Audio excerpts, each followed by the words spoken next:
Warning! The following video is a part of an ongoing episode-by-episode critique of the DCAU. As a result, there will be massive spoilers for not just the season/movie in question, but for any other season or movie in the DCAU. More importantly, this review will build off of previously established ideas from other videos, assuming that you've already seen and are familiar with them already as to not bog down the pace. With all that in mind, enjoy the video!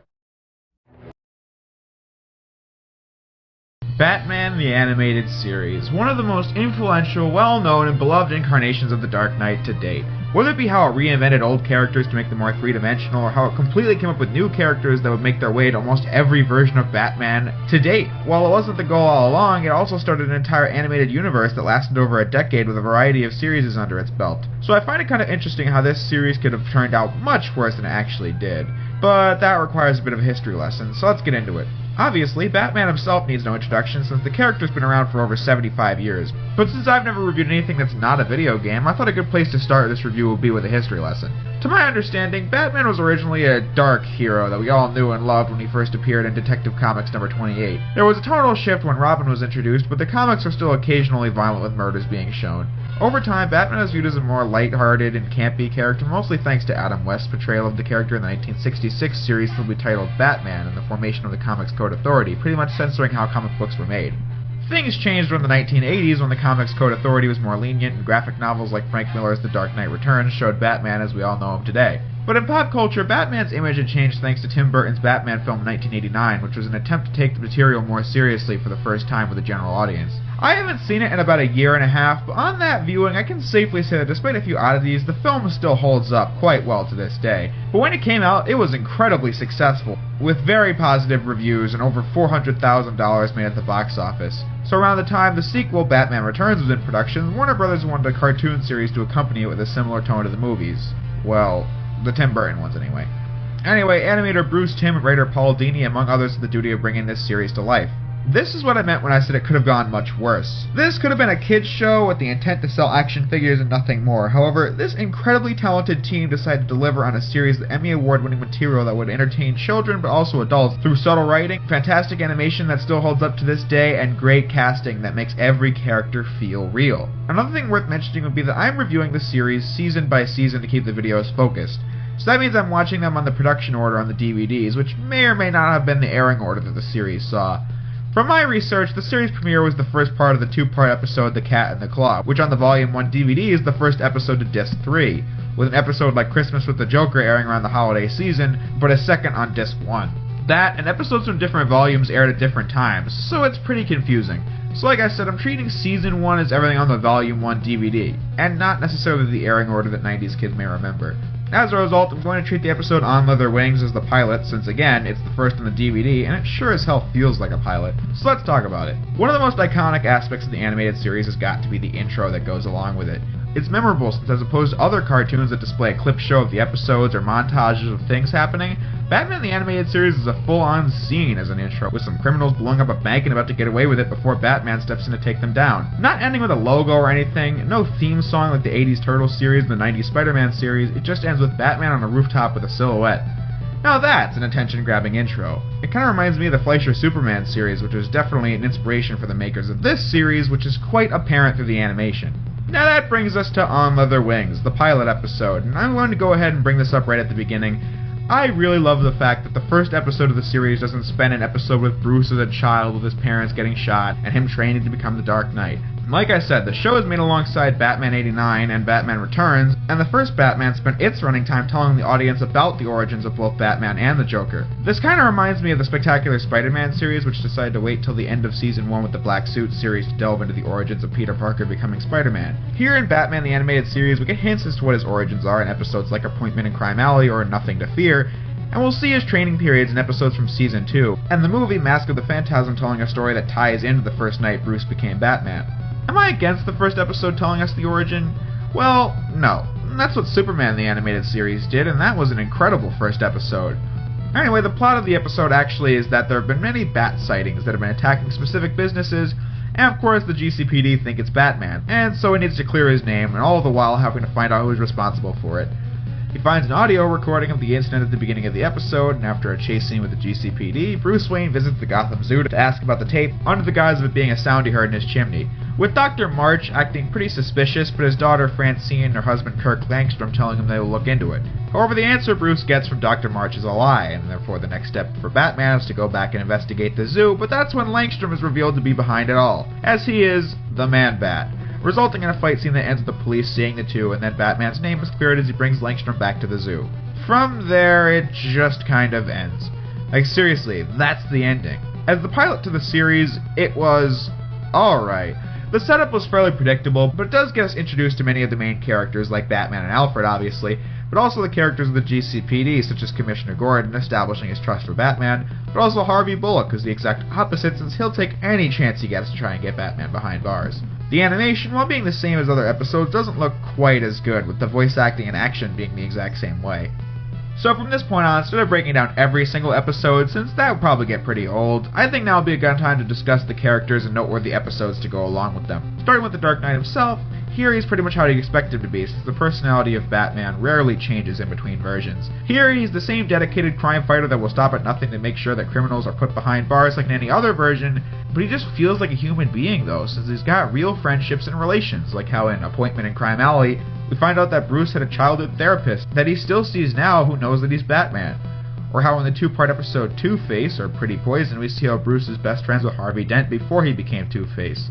With one of the best examples being Beware the Grey Ghost, which shows where Bruce got many of his inspirations from. As a kid, he loved the series about the Grey Ghost and now crimes being committed that are identical to an episode of the series, with Batman coming face to face with the man who played the character. Here's your answer. Take it and go. Please!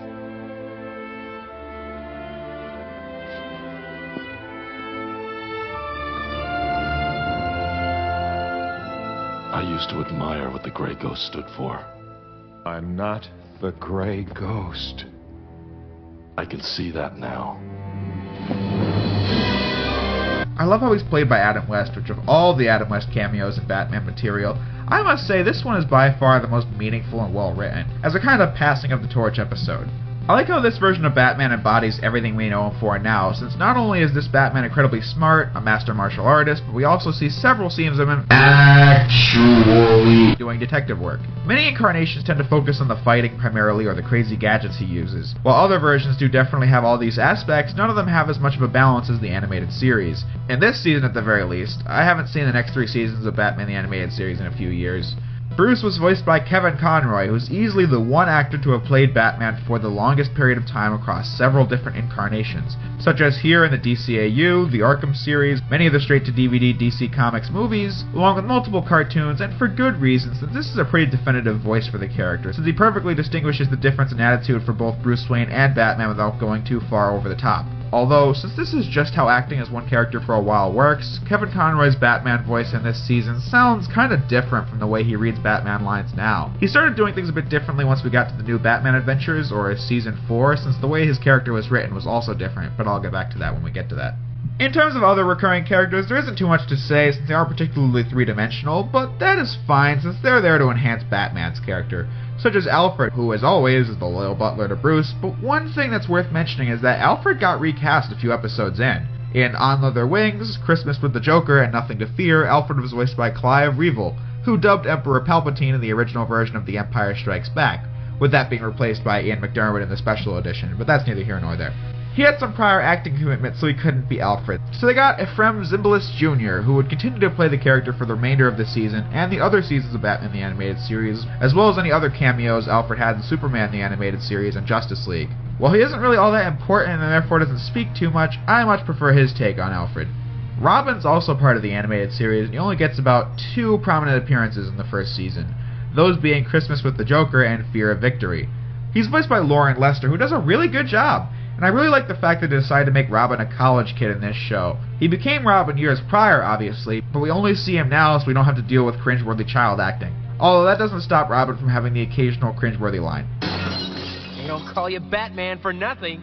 Again, the GCPD members are also not the most well-developed, but like I said in the pilot episode, we do get to know their perspectives well, and they're all well acted. with a good choice being how one of the episodes, POV, is all about the GCPD members like Renee Montoya, Harvey Bullock, and a new recruit arguing about what happened at a crime scene they failed to stop. It gives us a chance to see these characters interact in an environment without Batman, despite him being a big part of all their individual stories. But with that out of the way, we can get to Batman's Gallery of Rogues, which as many people have pointed out are probably the best roster of villains any comic book character has ever had.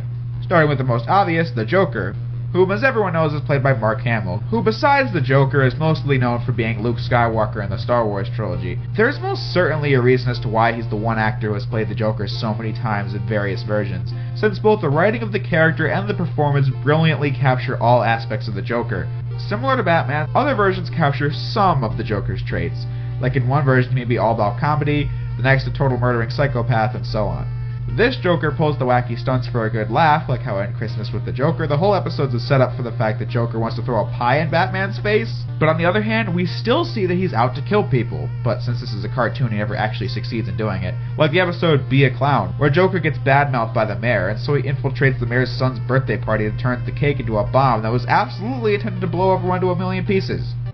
So long, Mayor. Gotta go. But I left them with a bang.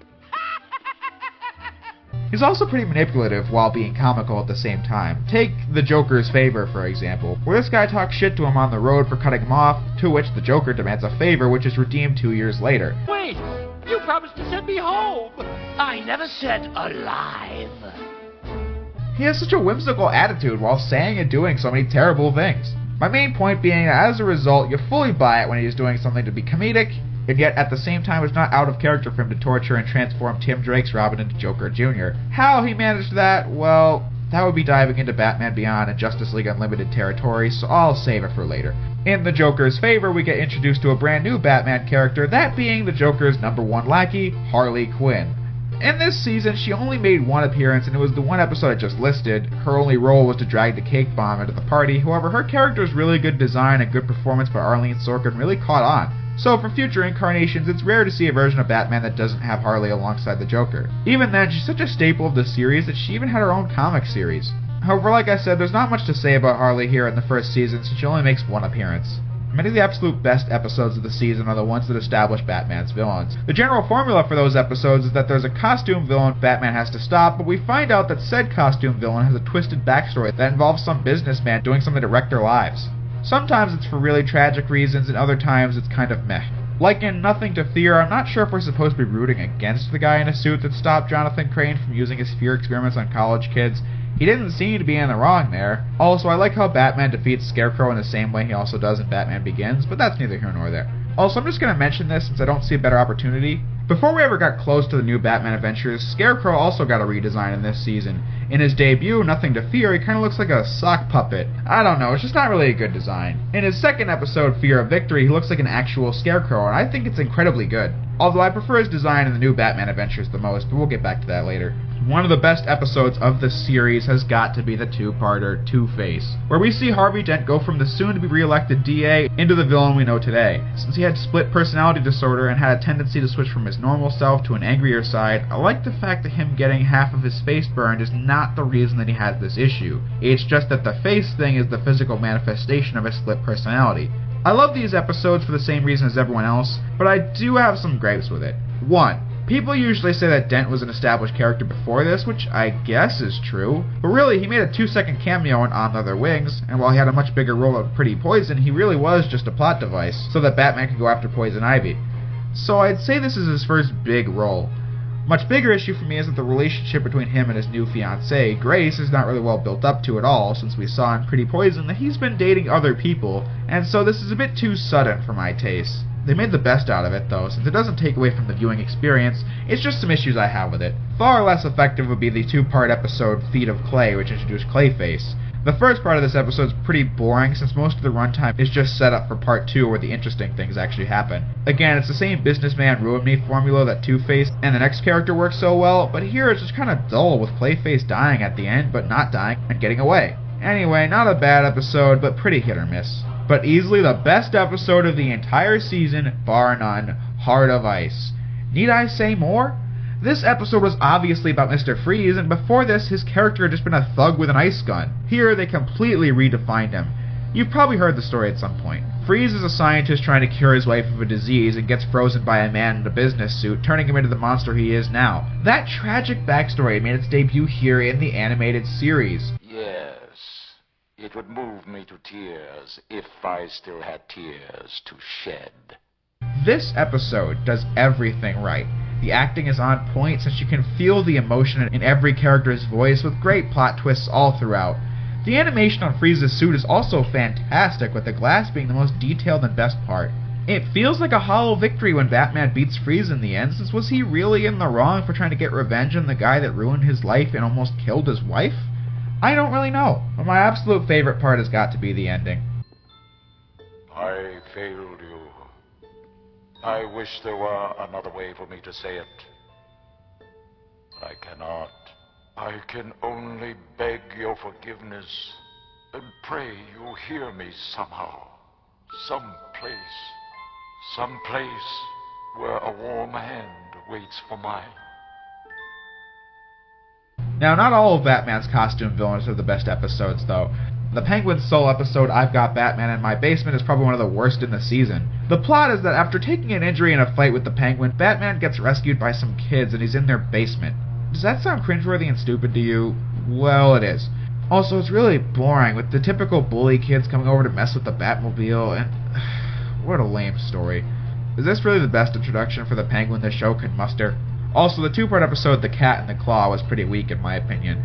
It does serve as a pretty good introduction to Catwoman's character, but since the plot in Part 2 becomes all about Red Claw and not Catwoman, it's kind of dull at the end. With that said, some of my favorite episodes of the series are actually the ones not about any costume villains at all, such as The Underdwellers, which is all about this psycho who captures children who were abandoned and makes them do slave labor for him, in addition to stealing goods for him. Batman representing the audience here makes the defeat of this guy all the more satisfying.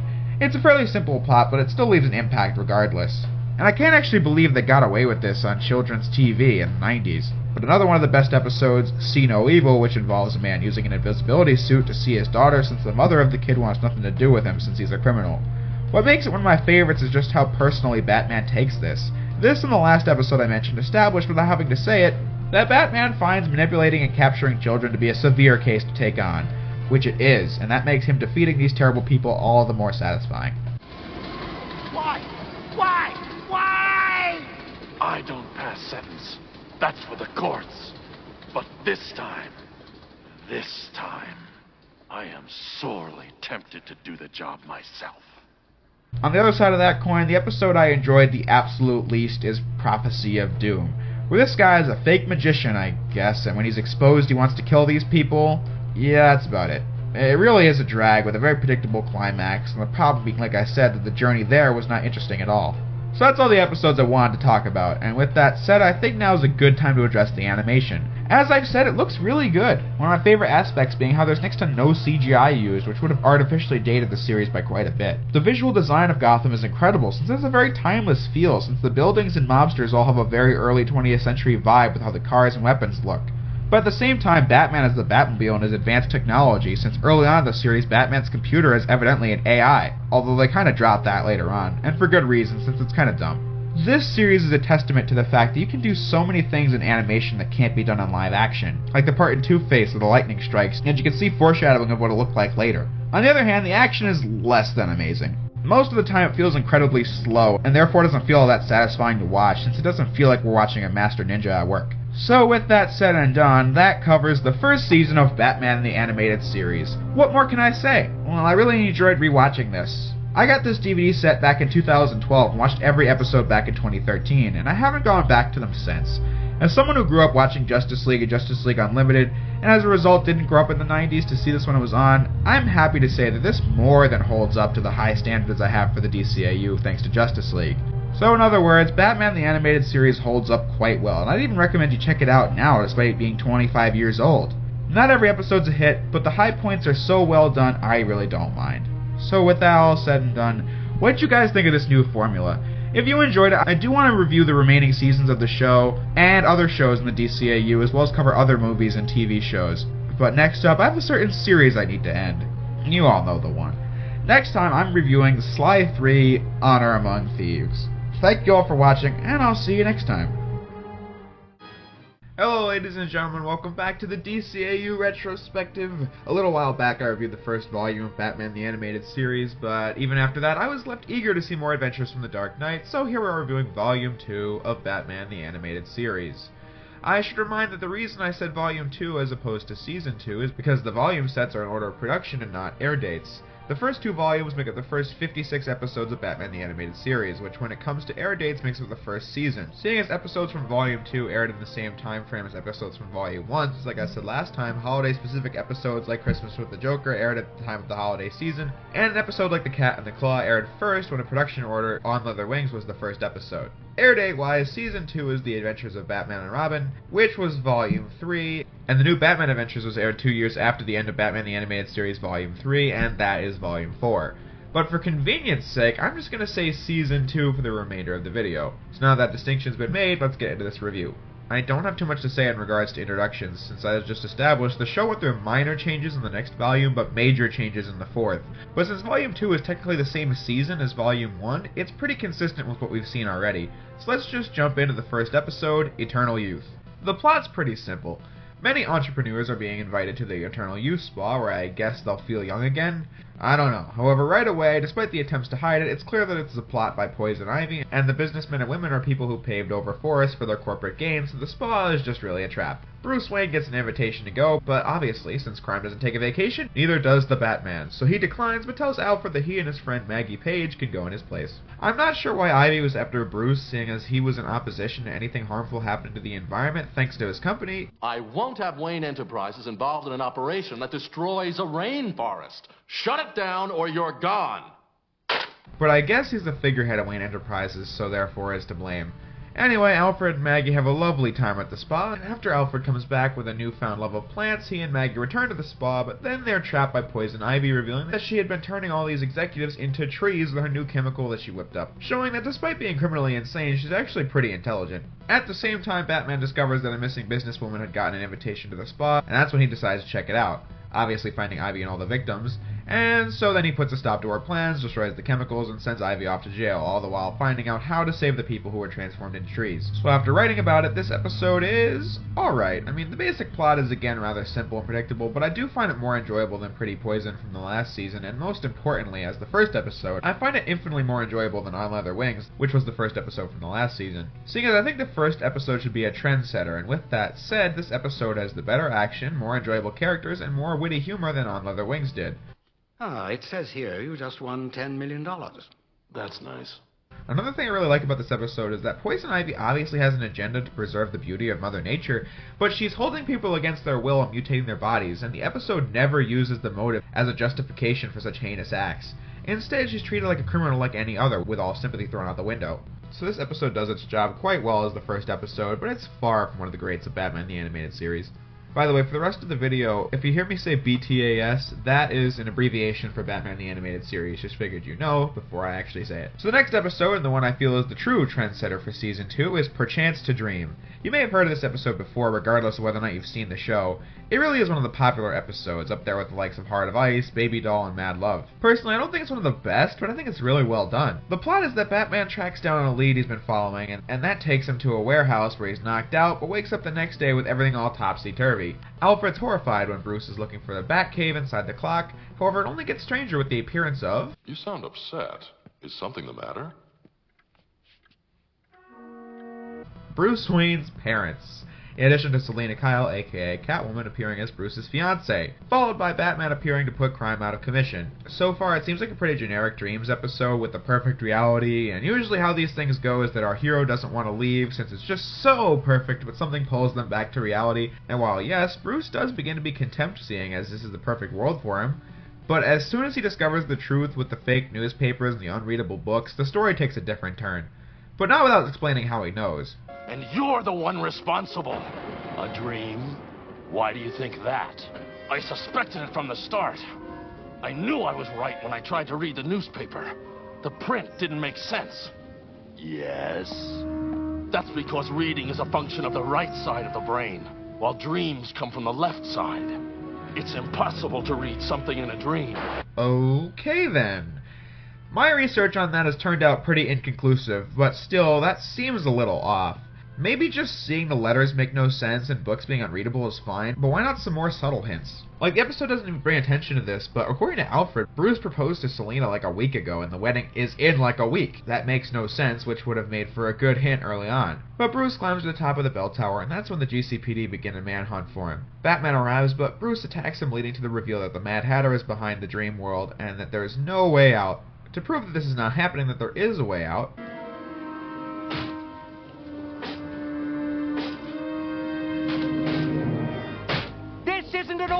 dream? What if you're wrong?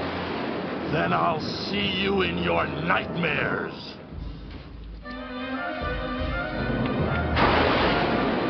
Mr. Wayne, no! Bruce commits suicide to exit the dream. Now that is why I love Batman so much. He can be the outcast. He can make the choice that no one else can make. The right choice.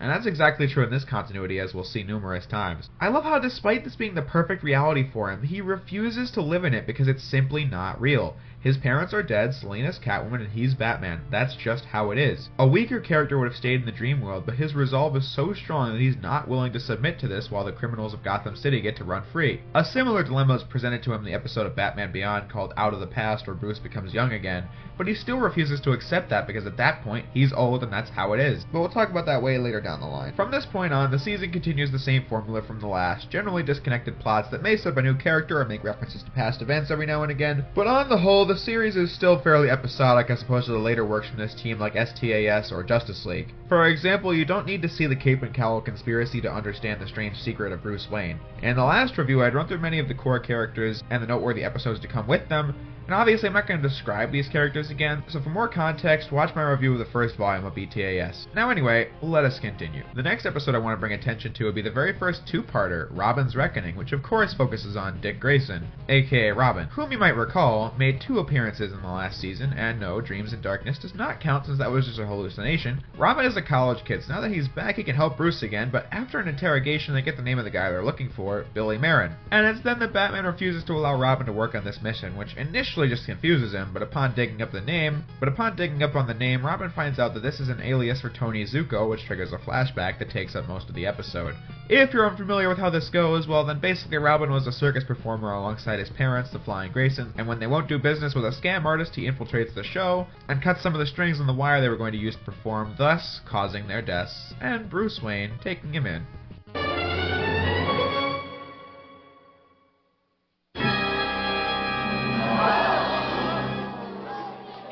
And of course, this being a kids show, technically they can't show anything pertaining to their deaths, but the imagery where we see this, I feel as if it tells the story perfectly without showing the fall.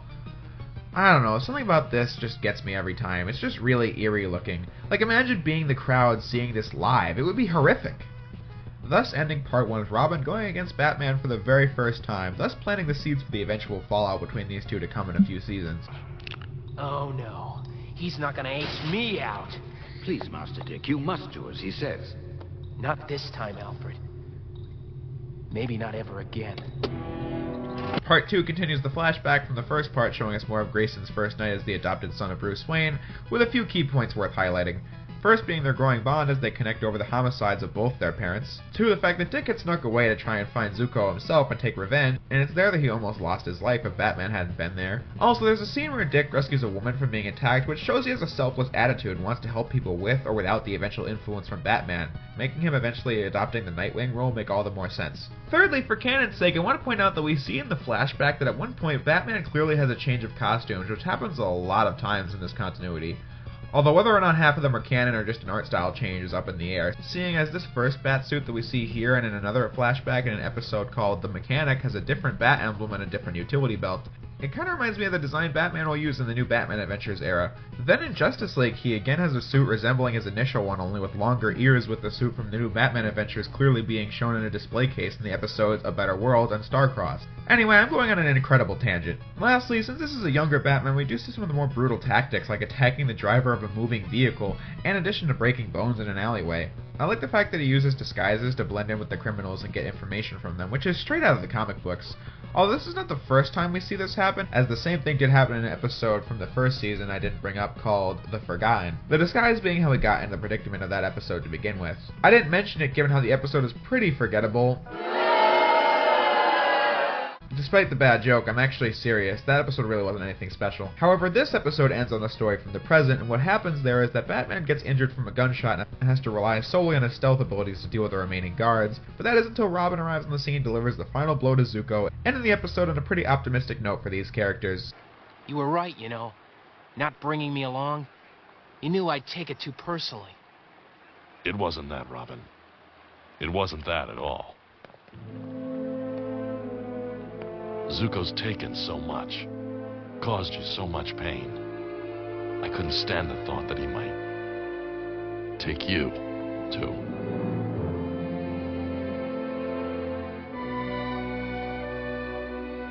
Come on, partner.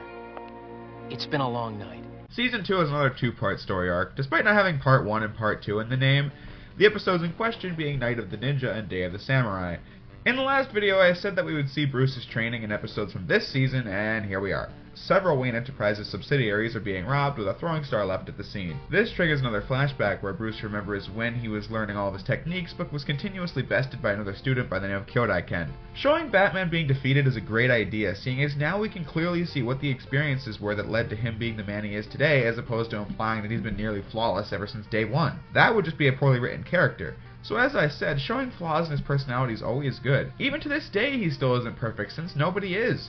Robin's Reckoning being a good example of this. As opposed to just telling Robin how he feels, he shuts Robin out and says, "I make the rules," and turns the communicator off. He's shown making mistakes in the new Batman Adventures, Justice League, and even down to Old Age and Batman Beyond, which just makes him more human in my eyes, which is always a plus, seeing as that's exactly what Batman is. Which brings us to Batman's first encounter with the mysterious ninja, who is obviously Kyodai Ken, but anyway. Batman appears out of the shadows, and when I say that, I literally mean he pops in out of thin air. Yeah, this season I noticed a lot of animation mistakes and poor looking moments, but I'll get to all the ones I noticed throughout the video. The explanation coming when we get to Joker's Wild. Batman's almost killed before Robin saves him in the nick of time, which I swear sounds like something I saw before in a previous episode. But that's neither here nor there. He also isn't letting Robin join on this one, and he does anyway, which also sounds familiar. But hey, that does lead to a pretty good scene between Dick and Alfred. I think Bruce is worried he can't take this ninja.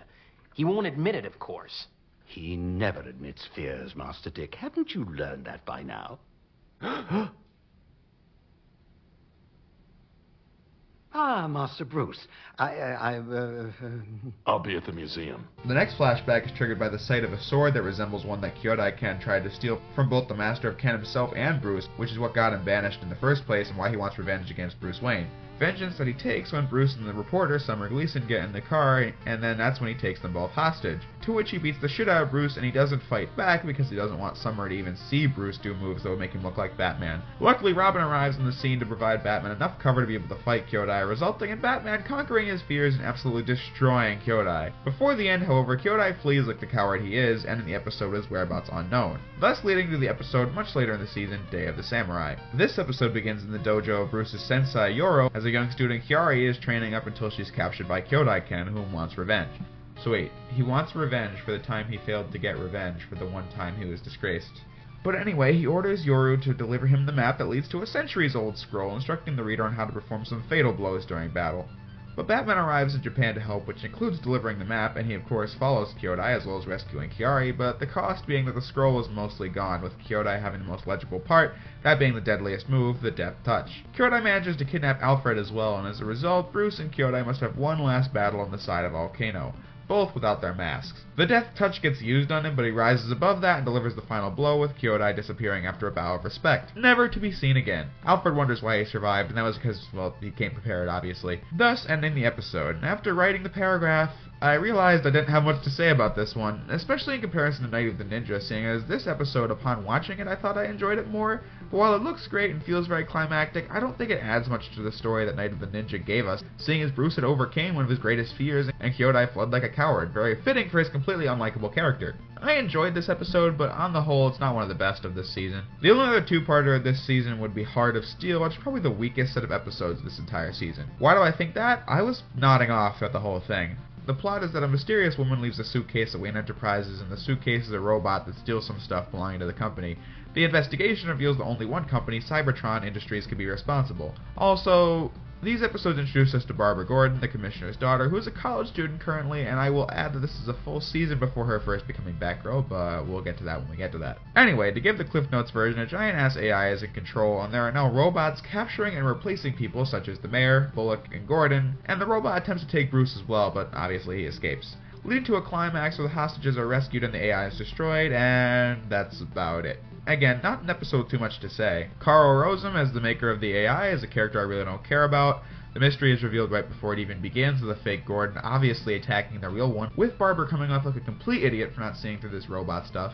And the animation is nothing special, and neither is the action, as well as some weird bits like Bruce's scream here. Like I said already, this is the weakest episode of the season. However, it is better than the worst episodes last time, those being I've Got Batman in My Basement, as well as Prophecy of Doom, which shows the fact that they are improving, since Heart of Steel is not a bad episode, just bland, whereas the episodes I just listed were pretty bad episodes. But in these videos, I don't want to spend too much time on negative aspects, seeing as this is a retrospective about a series I really enjoy. And if we're talking about things I enjoy, then the Joker episodes for Season 2 are definitely high up there. Not as many episodes are exclusively focused on him, though. Biggest appearances being The Laughing Fish and Joker's Wild, but instead he makes large cameos in a lot of other episodes, such as The Strange Secret of Bruce Wayne and Harley and Ivy. Starting with The Laughing Fish, right out of the gate, the episode just screams Joker. Not from the title, I just mean from the setup. Basically, a shipment of fish arrives, and they're covered with the smiles of the Joker, because he's given them Joker toxin, and he wants profit for each fish sold. But when the man at the copyright office won't budge, he begins his next scheme for revenge, with Mark Hamill's now perfected Joker voice only making it even better than the classic episodes like Christmas with the Joker and The Last Laugh.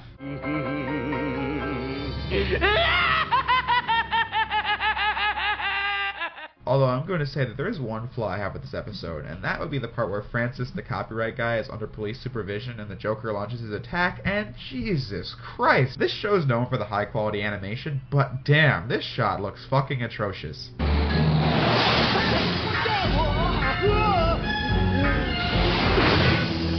I had to rewind at least 3 or 4 times because it was so bad. Seriously, what the hell? The room is like moving around when the camera gets closer to him, and then the people are moving in slow motion while the thing's going full speed? I'm actually serious when I say that's my main flaw with an otherwise amazing episode. We've got a fun storyline, good action, great lighting and shadows, excellent voice acting coming from all the characters, which includes Gordon and Bullock, whom we get significant screen time with as he tries to be an actual police officer and stop the Joker instead of just leaving it to Batman. We even have a Joker, not death in the ending. You know, you can't have a Joker episode without that.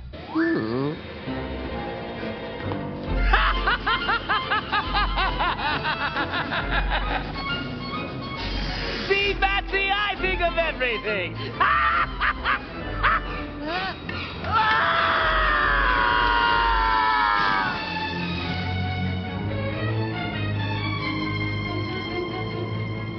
However, my favorite Joker episode this season is Joker's Wild, no doubt. Beginning with showing us the rivalry between the Joker and Poison Ivy, which leads to the reveal that a businessman by the name of Cameron Kaiser has opened up a new casino, seemingly mocking the Joker. He's ripping me off. I'll protest. Yeah, I'll sue. Then I'll rip his lungs out. And I will, too. One breakout later, and the Joker is out for revenge, but where there's a clown, there's a bat. A brief investigation reveals to Batman that Kaiser initially was doing a medieval-themed casino, but he has completely used up all his money and is up to his ears in debt. So his plan is to have the Joker blow up the casino so he can collect the insurance money, but before he can deal with that though, the Joker starts causing commotion in the crowd, and even as Bruce Wayne, Batman still manages to give the Joker a hard time. Don't care for the decor? Not hardly. All those horrible faces grinning at me. That would do things to my mind after a while. Who says you have one? Yeah, I'd be ready for the Laughing Academy if I had to stare at that ugly clown all day. Why, I oughta. Hit me. Long story short, Batman tells Joker about Kaiser's plan, but before he even thinks about it, he tries to kill Batman in an over-the-top scheme. And here we see how Batman stores his grapple gun, and I'm not sure this makes a lick of sense. The centerpiece comes out and that's where it is, but if the belt is as thin as B.A. Clown suggests, where the hell is there room for this thing? Whatever, it's only a minor nitpick. The episode's climax is a fight between Batman and the Joker inside of a helicopter, and of course he doesn't win, and goes back to Arkham with the other villains mocking his defeat. And so it intended for both ex-billionaire Cameron Kaiser and the Joker. Bah! Enough of this rubbish. Hey! We were watching that! And was returned to Arkham. You bunch of no-good whacked-up losers. You make me sick. Although something worth mentioning here is that this show has several animation studios from all across the world working on it, and this is one of the episodes done by ACOM Productions. And Bruce Timm and others had no problem saying how bad they were at their jobs, which negatively affects the presentation. I noticed a lot of mistakes in the animation this season, and it's interesting to note how some of the episodes I found mistakes in were done by ACOM Productions. Like, look at this part where the Joker steals this car. It's supposed to say, win the original Joker mobile, but in the final product it says, won the Soriginal Joker Missile.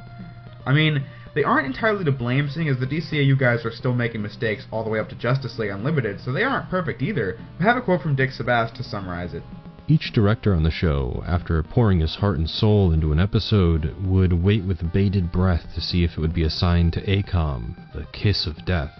The next episode I want to mention isn't really a Joker episode, but still, he and Harley are absolutely the best part. The episode in question being The Man Who Killed Batman. Another one of the best episodes of the season. A complete loser by the name of Sidney is talking to Rupert Thorne about how he needs to get away out of Gotham, and the reasons told via flashback. He wanted to make it big in the criminal underworld, but of course he's a complete loser, but thanks to this he accidentally killed Batman. So now he's known as the strongest man in Gotham for having done Batman in.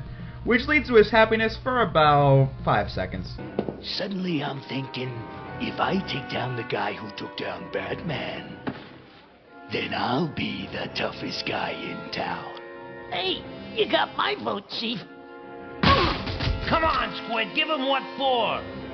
The fight in the bar causes the whole place to be locked up, but luckily for Sidney, now dubbed Sid the Squid, he's bailed out of jail. Welcome, Sidney.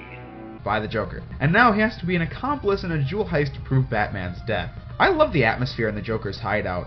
The lighting is great, and the atmosphere here just feels really unsettling, since you could just be offed any second by the Joker. Like this guy. And one more thing, Murphy. Don't ask stupid questions. What? Oh!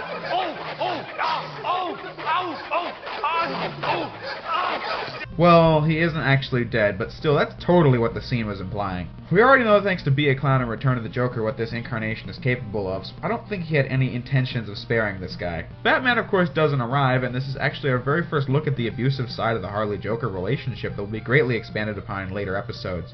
Put them back, Harley. Oh, Mr. J, you're such a kidder. You never could... I said put them back! This scene is disturbing, albeit funny at the same time, seeing as the Joker doesn't want to steal anything simply because Batman isn't there to stop him. Without Batman, crime has no punchline. But easily my favorite part of this entire episode has gotta be the part where the Joker gives this long as all hell speech at Batman's memorial. Dear friends, today is the day the clown cried.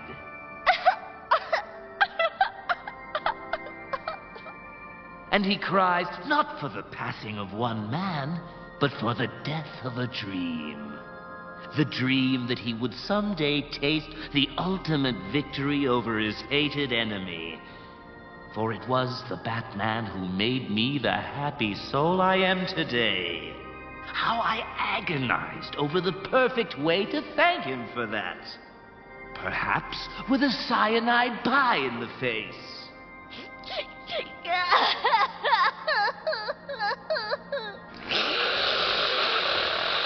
Or an exploding whoopee cushion playfully planted in the Batmobile.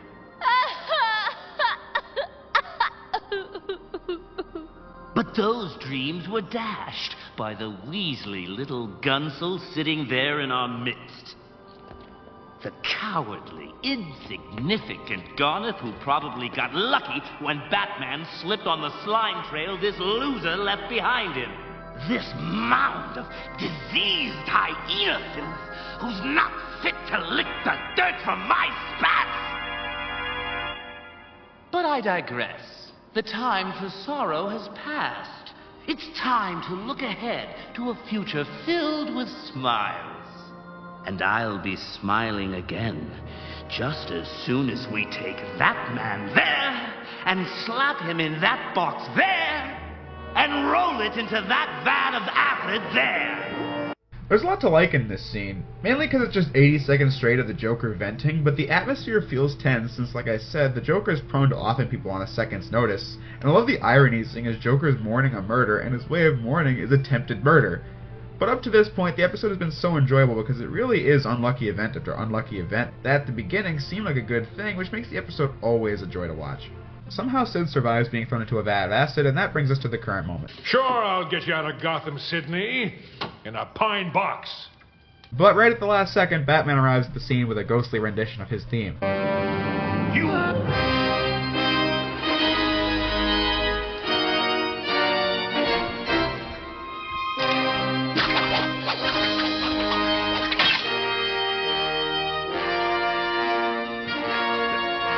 But of course, there's an animation error right in the middle of a good scene. When Batman throws Thorn, he pops out of existence. I just plainly don't get this. I mean, what caused such a thing to happen?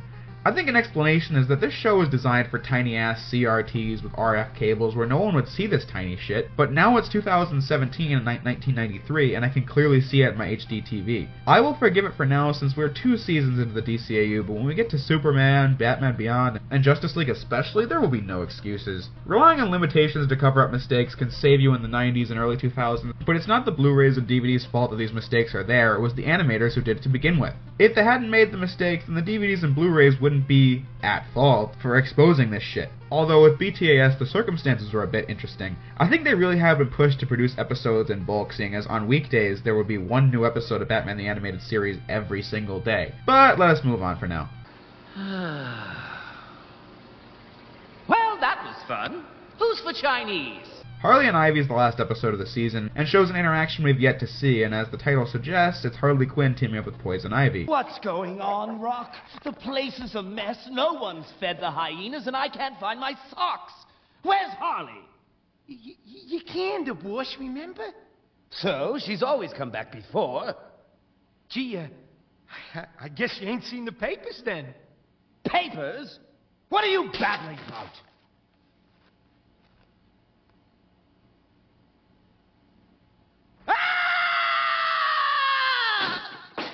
One of the biggest Batman villains of all time got a ginormous shaft in the previous season, that being the Penguin. So now he's got 2 appearances all to himself, as well as a large role in The Strange Secret of Bruce Wayne and Almost Got Him. I'm going to start with his second major appearance, that being the Mechanic, where we meet the man who Batman once saved that eventually made the Batmobile. Although given how the car gets destroyed in the opening, you'd think this guy would make a slimmer design, but anyway, I like seeing characters like this Mechanic, whose name is Earl, as well as Lucius Fox, who made an appearance in Heart of Steel and Feet of Clay. It's good to see characters help Batman do these kind of things and show that, again, he's not perfect and can't do absolutely everything. But I digress. This episode's fairly by the numbers. Penguin hijacks the Batmobile and takes control of it, yada yada yada.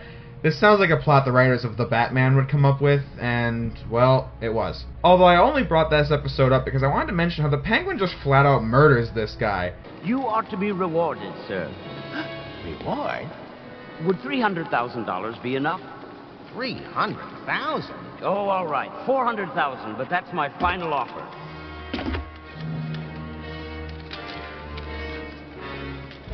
Don't spend it all in one place. Excuse me? I don't get it, boss. It's all right here. Our friend Mr. Rundle amassed newspaper reports of various instances when the Batmobile was damaged. Then he checked the dates against the other times his company got orders for these types of materials. In every case, it was a match, the same exact date. Excuse me? Where will this take me? On a sea cruise. I mean, they don't show him dead, but there's no way he survived either. However, despite the cliche, this is a good episode, all things considered, seeing as the stakes are fairly high with Earl's daughter having been captured by the Penguin with a knife to her throat. I was basically just saying that the Batmobile being hijacked is a bit too cliche for my tastes.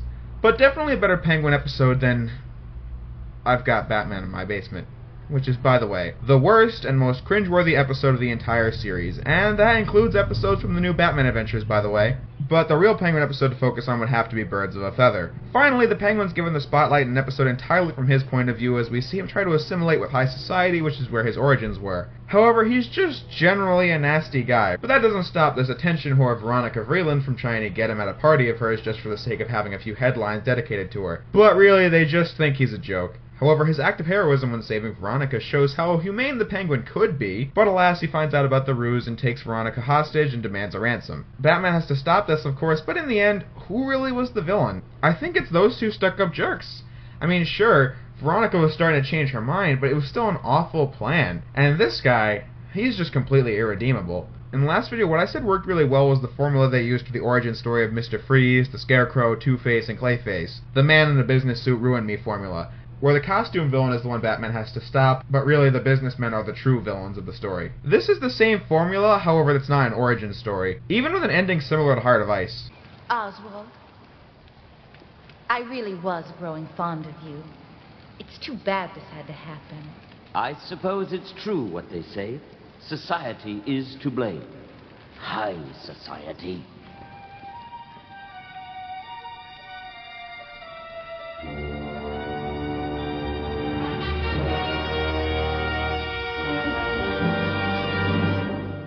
Also, this is the first episode to establish Batman's belief that criminals don't reform. This will be followed up in episodes like The Riddler's Revenge, Harley's Holiday, Second Chances, and this belief carries all the way into his old age in the Batman Beyond episode Meltdown, where he tells Terry to be weary of Mr. Freeze and his supposed reform.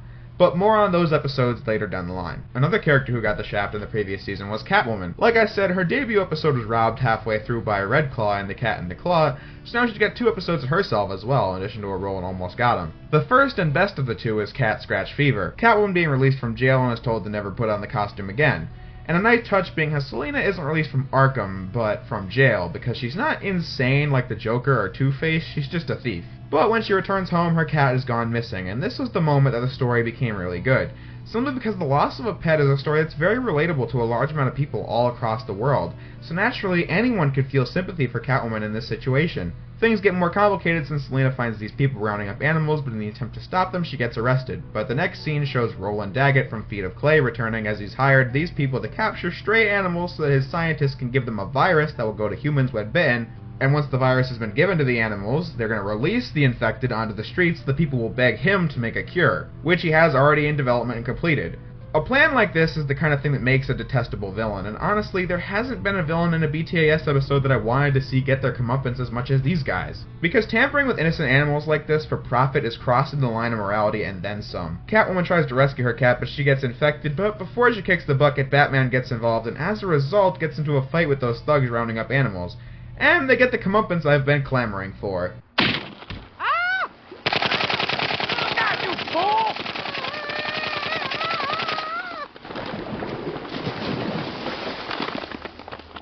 Batman gives the antidote to the animals in Selina, ending the episode with Selina's cat returning home thanks to Batman.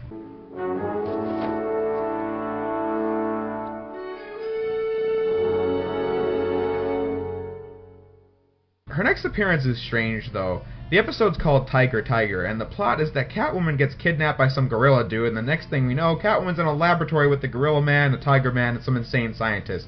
Most likely a reference to 50s sci-fi B-movies. The next thing that happens is that the scientist has Catwoman turned into a mutant like the tiger and the gorilla. At first, Batman seeks Kirk Langstrom out, seeing as he was the Man-Bat and on leather wings, but that is when he's directed to a remote island where Dr. Dorian is located. Batman is enraged by the transformation, but is told the only way to get her back is by defeating Tigress, the man-tiger I mentioned earlier.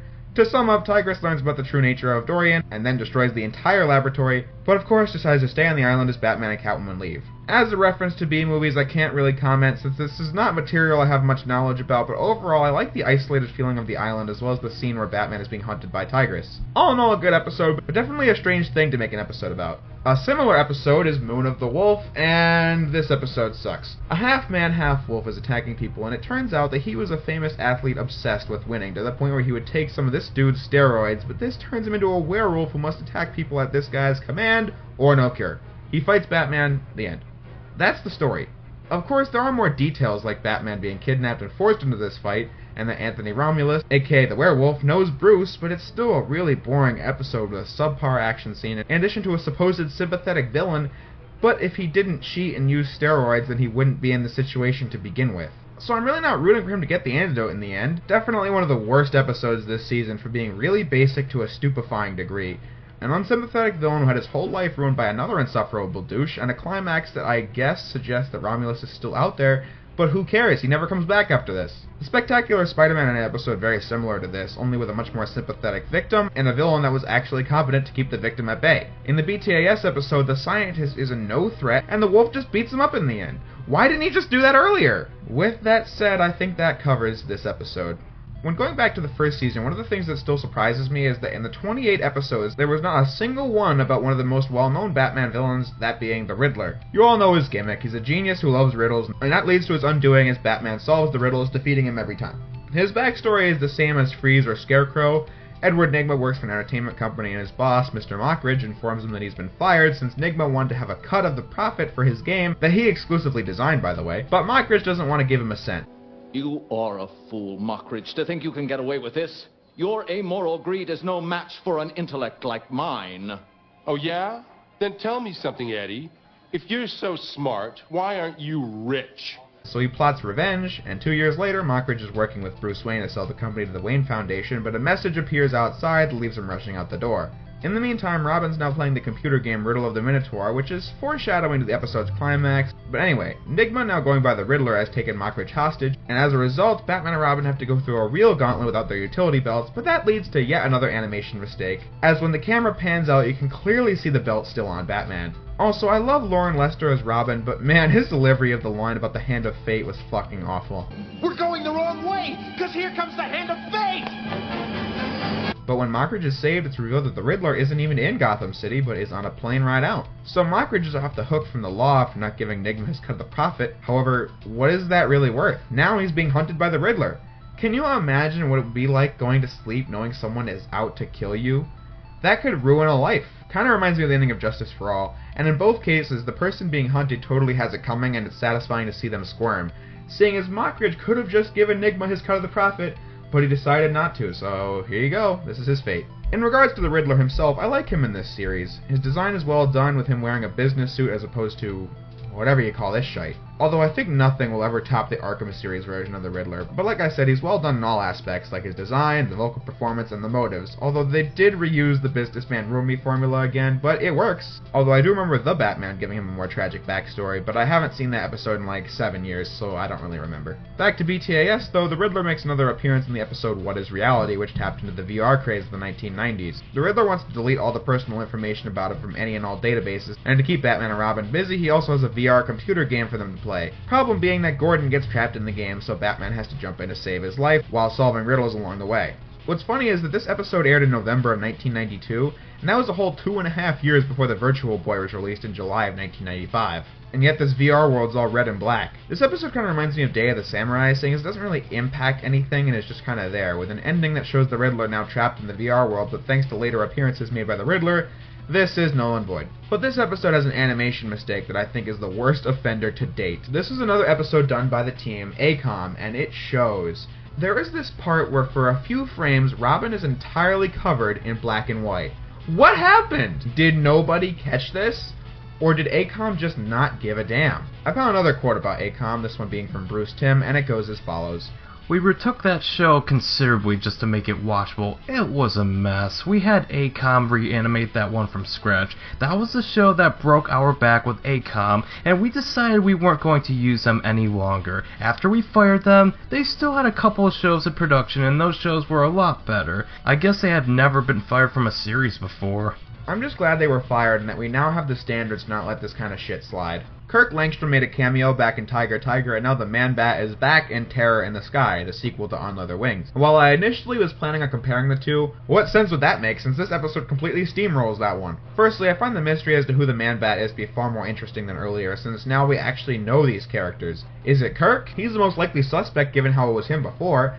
And that's what Batman believes at first, however the problem is that the Man-Bat has a slight design change. But that could just be production, seeing as in the last season the Scarecrow got a redesign in his second appearance. But Batman finds out that Kirk is actually not responsible for this, but by this point it's too late seeing as his wife has already left him learning that he was at it again. But Batman suspects that creep Dr. March, but that's when we find out that the only likely candidate is Langstrom's wife, Francine, but she's already on a plane leaving Gotham, and of course she transforms into the, I guess, Woman-Bat? But they never say that name in the episode. There's a fight, Batman gives the cure, and that's about it. Not sure if Man-Bat ever comes back since I haven't seen the next 2 seasons for a while, but still, this is a bit more conclusive than the first Man-Bat episode, seeing as that episode just sort of cut off at the end. But still, it's another Man-Bat episode that just sort of ends. But again, there's not much you could really say after this, seeing as Langstrom and his wife are now back together, they're gonna live happily, yada yada yada. The Clayface saga continues with Mudslide, with Matt Hagen completely falling apart now, and he has an old medical consultant as well as an old fan of his movies work on a suit to contain him while they work on a cure to stabilize his body.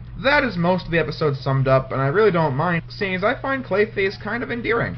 Not as good as what they did with him in The Batman, but still. He wanted to be the best looking actor out there, which is kind of a statement about the big budget movies and how being good looking first and foremost matters more than your actual acting skills. Yes, I do find this to be good and not the Romulus plot in Moon of the Wolf. And the reason being is that, like I said, Hagen needed to be as good looking as possible to keep a stable career, whereas Romulus is already at the top of his game to begin with. Anyway, Clayface steals the formula to fix him, and Batman stops this. I don't really know why. I mean, if he wanted to help, then he should have let the process finish.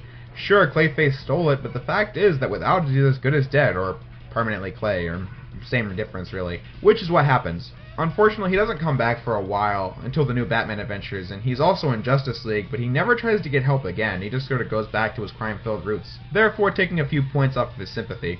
But anyway, good episode, but nothing mind-blowing in the end. Definitely a better sequel episode than Day of the Samurai and What's Reality.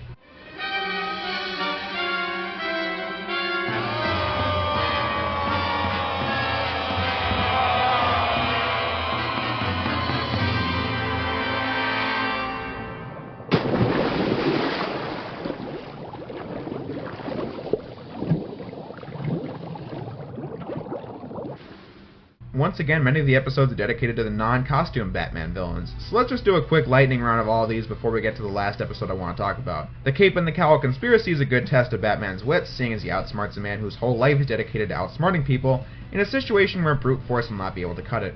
Although I don't like how Batman gets his ass kicked at the end.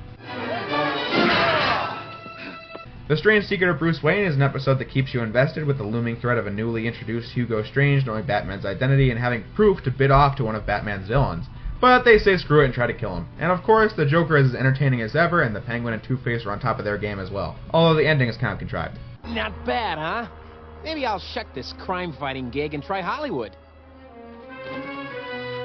Off Balance is interesting since while the episode is pretty bland for most of the runtime, it introduces Talia al Ghul, and with it comes the introduction of Ra's al Ghul, who will become the main antagonist of the next season. Talia also learns Bruce's identity, but again, more in Season 3. The episode itself doesn't bring much to the table, seeing as the villain, Count Vertigo, gets stopped in the end. Talia betrays Batman and takes the super powerful Destruction Ray, but Batman sabotaged it, so it doesn't really matter. But I still figured I should bring it up because of the introduction to Ra's.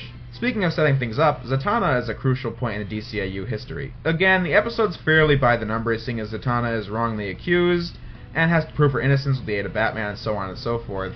However, I do like the set piece with the trapdoors, seeing as this scene does have a tense atmosphere, as well as the scene on top of the plane where Batman and Zatanna have to fight goons, all the while holding on for dear life. Also, we see Bruce in flashback learning to become a master escape artist, and that flashback also takes place before his Japanese training, given his line here. I'm leaving for Japan tomorrow. However, what's really worth mentioning is that this is the first time another DC superhero has made an appearance in this universe, implying that other DC characters could exist, thus setting the stage for Superman to take flight in his own series set in this very continuity. Lastly, I Am the Night is one of the best episodes in my opinion, showing Batman giving respect to his parents as usual, but at the same time Commissioner Gordon is shot by the Jazzman at a police raid, and Batman was not there to stop it despite the fact that he was supposed to be there given the fact that he was the one who tipped them off to begin with. With Gordon in the hospital, this creates a believable reason for Batman to begin to doubt himself, seeing as now he's not a silent vigilante of the night ready to strike at the hearts of criminals at a second notice, but instead... They sell t-shirts of me. I've become a cliché, more good for the tourist trade than the streets. This city would fall apart without you. Maybe, maybe not. When you look too long into the abyss looks back through you. Maybe it's time for Batman to return to the night that spawned him, before anyone else gets hurt. However, thanks to Robin, Batman's resolve is stronger than ever, and as a result he saves Gordon from assassination at the hands of the Jazzman, thus returning to the streets more confident than he ever was before. even setting a troubled kid from earlier in the episode on the path to being a pretty good citizen. I really like the exploration of Gordon as a father figure to Batman, seeing as Batman points out that Gordon is the age that his father would have been if he'd not been murdered, which puts the relationship in a light I hadn't thought of before. Also, Batman's self-doubt doesn't come after the fact, but it's built up to beforehand since the Penguin's let off the hook for his crimes, making Batman realize that his war on crime is never going to end, since he vowed to his parents that he would avenge them, not by killing the man who did them in, but by making an example for the crime-ridden city by being better than the people who he stands against. That only leaves us one episode to go. Almost got him. Easily one of the show's most popular episodes, right alongside the likes of Heart of Ice and Perchance to Dream. But here's the best thing. This isn't a tragic episode like Mad Love. It's not a mystery like the episode of STAS called The Late Mr. Kent. It doesn't keep you on the edge of your seat in drama like the Justice League episode Starcrossed. This episode is a clip show, but not a lame-ass showing of shit you've already seen, but instead, the Joker, the Penguin, Two-Face, Killer Croc, and Poison Ivy have joined for a game of cards, and this leads to a debate on who's come the closest to killing Batman, hence the clip show. I don't intend on spoiling much of this episode, seeing as the stories themselves and the other villains' responses are the reason to watch the episode, since they aren't fighting Batman or showing any gimmicks. At the core, it's just people talking at a table, and they made it really entertaining. However, I would like to point out something that I was taken back by. Batman has said he's an equal opportunity crime fighter, and he shows that off in Poison Ivy's story. It's midnight, darling. Time to unmask.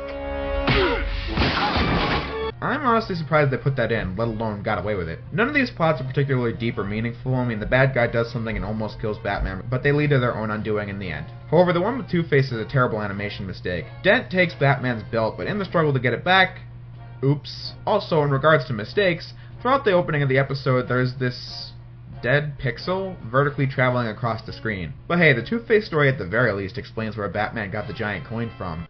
Anyone else want to go? Me! There I was, holed up in this quarry. When Batman came nosing around, he was getting closer, closer. And? I threw a rock at him.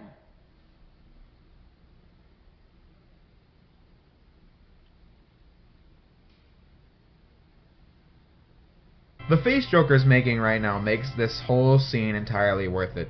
I mean, what Croc said wasn't too funny in my eyes, but still. In the end, though, Croc is actually Batman in disguise, and they've all walked into a trap. That trap being the fact that Joker's plan is still ongoing, and Batman wanted to know what it was, since he has Catwoman captured with Harley Quinn. And just as a side note, Batman being Croc in disguise is what makes Croc's line actually pretty funny, seeing as Batman portrays him as a complete brain-dead loser. But I was surprised when I went back to Season 1 in the episode Vendetta, seeing as Croc wasn't played off as an idiot, like he is here in the seasons to come. Anywho, now that Batman knows Joker's plan, he can finally confront Harley Quinn. Gee, Batman, what you gonna do? Kick me around and save your kitten? You've only got time for one.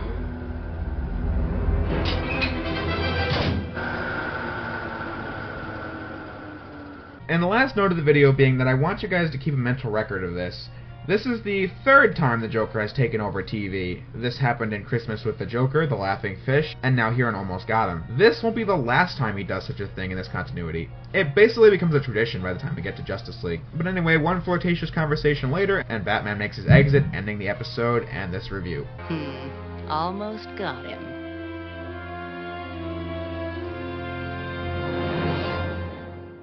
Well, folks, I'm just going to say that when going into this review, I was expecting it to be shorter than the last review, seeing as, like I said, the show went through minor changes next time and major changes on the one to follow it. But this one is pretty consistent with the last. However, here we are over 9,000 words later, and this review is significantly more in-depth than the last one, to the point where I talked about all 28 episodes in this entire season. And as a result, I think it goes without saying that this season is far better than the last one. There were a few episodes I didn't care for, but like I said, Heart of Steel, Moon of the Wolf, and some of the lesser episodes this season were all passable and definitely worth watching at least once. Since at worst, they were just boring, unlike the worst episodes from the last season that were just plain bad. And the numerous episodes I did not talk about last time were just forgettable. The animation has been much better, and despite noticing more mistakes and having plenty of ACOM episodes to rip apart, I found this season to be much easier on the eyes with better action scenes and lip syncing. But there's one thing about BTAS that I've actually yet to discuss: the soundtrack. The late Shirley Walker, who passed away shortly after Justice League Unlimited ended in 2006, composed a majority of BTAS, STAS, TNBA, and Batman Beyond. Early on, when the show didn't have much of an identity of its own, was merely in the shadow of Batman 89, it used many of its themes,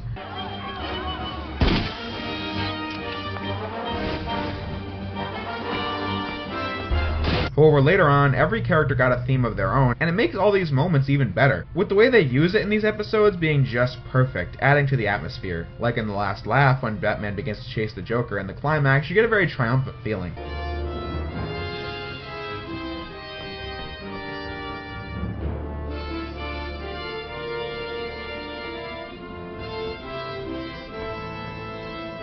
All around, a really well done score for every episode.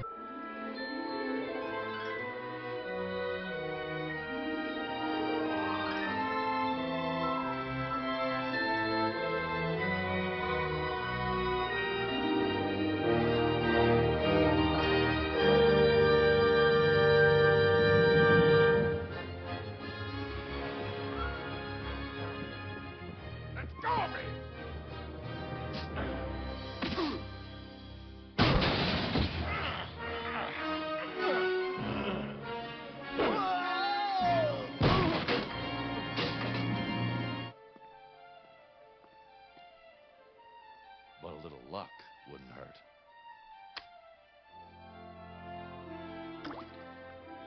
For you, Harvey.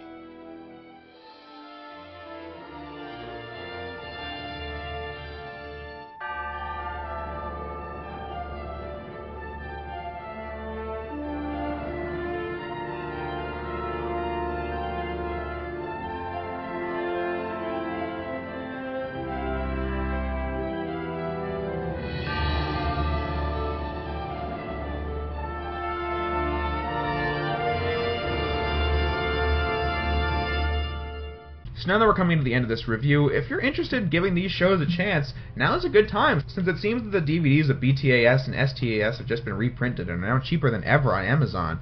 Like $15 a season, each with over 20 episodes? That's real value right there. With that said, the next review will be of the first ever DCAU film, Batman Mask of the Phantasm, which got a theatrical release and just came out on Blu-ray the other day, which severely dates this video, but still. That makes me want to review it now. So I'll be tackling that next. Lastly, I would like to know from you all, what did you guys think of this review? My review of the first season was a bit out of the blue, but it didn't last very long, so people did give it a chance. Unexpectedly, this became a very long review, and so if you gave this entire review a shot, I would definitely like to hear your thoughts on it. Sonic Advance 3 will come out after Mask of the Phantasm, but before closing, I would love to give a shout out to the members who write for the DCAU Wiki. These are the guys who know way more about this continuity than I ever could, and as a result, I learned trivia that I never knew I wanted to know. Like the stuff about ACOM. I had no idea until I read the wiki, and it just made this script all the better for it. And other facts that are just a good read if you love these shows to death like I do. So this was definitely a help when trying to remember the specifics for the script. Now then, I have nothing more to add here, so thank you guys for watching, and I'll see you next time.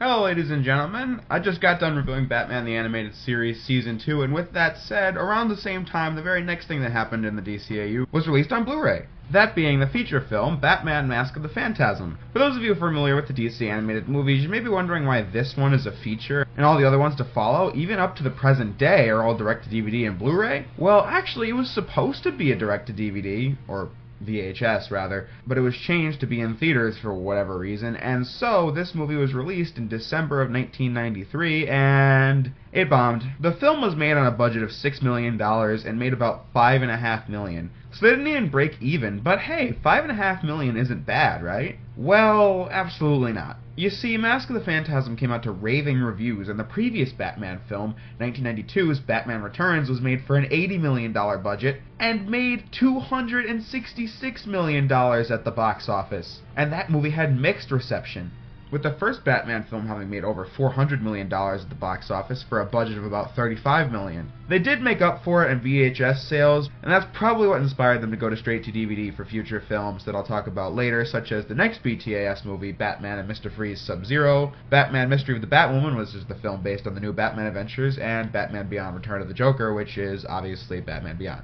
And while I'm at it, I'm just gonna say now, no, Superman Brainiac Attacks doesn't count, since while it looks and sounds like STAS, it just isn't. At any rate, I've seen this movie like once or twice on TV, and I think my most recent viewing was like 2012, maybe. I don't really remember. However, the movie kept me engaged from beginning to end. That much I do remember. So this is actually my first time owning this film, and I'm glad I waited to buy it, and so now I have the 25th anniversary Blu-ray, which I wholeheartedly recommend, although I wish it did have some behind the scenes material, but what it does have is the theatrical cut of the movie, the trailer, and the TV version. This review will be focused on the theatrical cut, but to jump the gun a bit, the TV version is literally the exact same thing, only in 4:3, and therefore has more of the image in the top and bottom. I was expecting it to have a lot of the blood removed, but it did not, but I'll get back to that later. In this video, I'm going to compare the film to the show it's based on, and also I'm going to briefly compare it to the first two Batman films, and how Mask of the Phantasm as a whole stacks up on its own. So, let's get started. When I first saw this movie, the title sequence was a bit concerning. I mean, back then, and even to this day, animation often uses CGI to animate a lot of the background elements, since that saves money and time, since you don't have to individually draw and color those minor details. However, the only CGI in this movie I noticed was the intro as the camera pans through Gotham City, and even though it's aged about as gracefully as CGI mixed with traditional animation from the 90s can, it still kind of looks a little uncanny. But the thing that saves the intro is the fact that Shirley Walker is of course composing the film, and the score is brilliant, and it feels like way more of a budget was put into it in comparison to the series.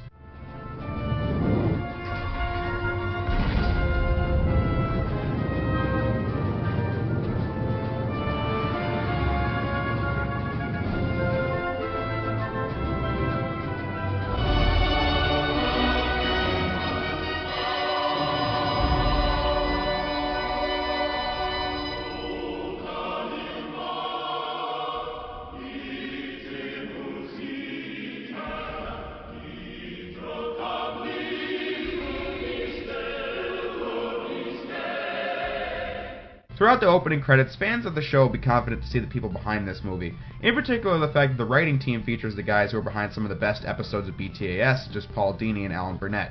The former having written such memorable episodes like The Man Who Killed Batman, Almost Got Him, The Joker's Favor, Heart of Ice, and the list goes on and on and on. Needless to say, he didn't work on any crap episodes like Moon of the Wolf or Prophecy of Doom. Alan Burnett didn't write much of the content we've covered for BTAS, but some notable episodes he did write would include Two-Face as well as Mudslide. But just to fill out his resume, he later worked on episodes like World's Finest from STAS as well as Judgment Day from TNBA and Rebirth from Batman Beyond. So needless to say, the story and screenplay is in very competent hands. The opening of this film is something I need to talk about, since in the series, one of the most disappointing things about the first two seasons is how mediocre the action scenes are. They're okay, there are some exceptions, but when you think of Batman, you want to see goons getting their asses handed to them on a silver platter. It should be fast-paced and exciting. And no, I'm not just some filthy millennial who needs to see explosions at every waking second. Good stories and acting come before all of that. However, I'm just saying that while BTAS has those in spades, it's missing the other things that make Batman, well, Batman. That's why the opening of this film just shocked me. Get him!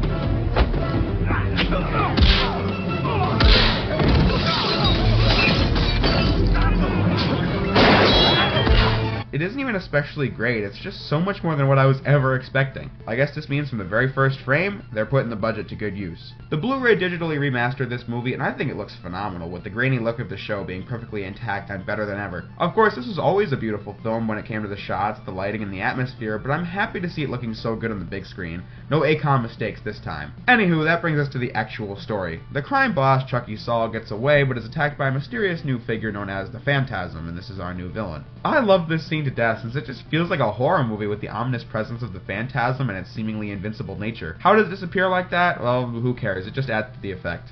This scene also introduces us to the fact that this movie is pretty bloody, and it's not apologizing at all, since the story they were trying to tell demands that sort of thing.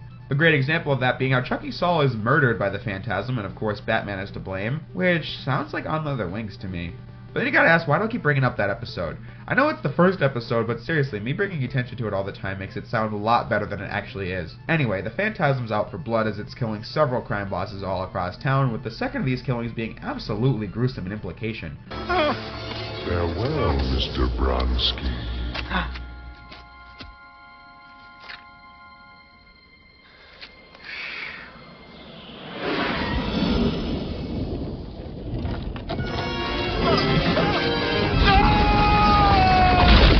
Similar to Robin's Reckoning, we don't see a body or anything, but just the thought alone is enough to send shivers up your spine. Speaking of Robin's Reckoning, this movie has a large portion of the runtime spent in flashback, and just like that episode, it's mixed with the story of the present beautifully, and reveals to us things about these characters we know and love from the show that we never would have guessed previously. We all know that Bruce sees plenty of women throughout his life, but none of them were ever anything too serious for him. But when that's called into question, we get our very first flashback that introduces us to Andrea Beaumont, whom Bruce instantly shares something with since they both lost a parent, or in Bruce's case, both parents. But the part I love the most out of this first flashback is the one right after, with Bruce's first night as a vigilante, and... Yeah, you heard him, boys. You heard Mr. Kung Fu. Yeah, I'm shaking. Say your prayers, sucker. The crooks don't take him seriously at all, which is when he realizes... As a man, I'm flesh and blood. I can be ignored, I can be destroyed, but as a symbol... As a symbol, I can be incorruptible. Seriously, I think a strong parallel between this version of Bruce and the Dark Knight trilogy version can be made, but that is neither here nor there. I said in the Volume 2 review that we see all the experiences that led to this Bruce to being where he is, and this is no exception, because on his first night of crime fighting, he wasn't really that good. Like, we're subtly told about the things Bruce would need for his costume, by the way. I already established the fear part, hence the bat suit.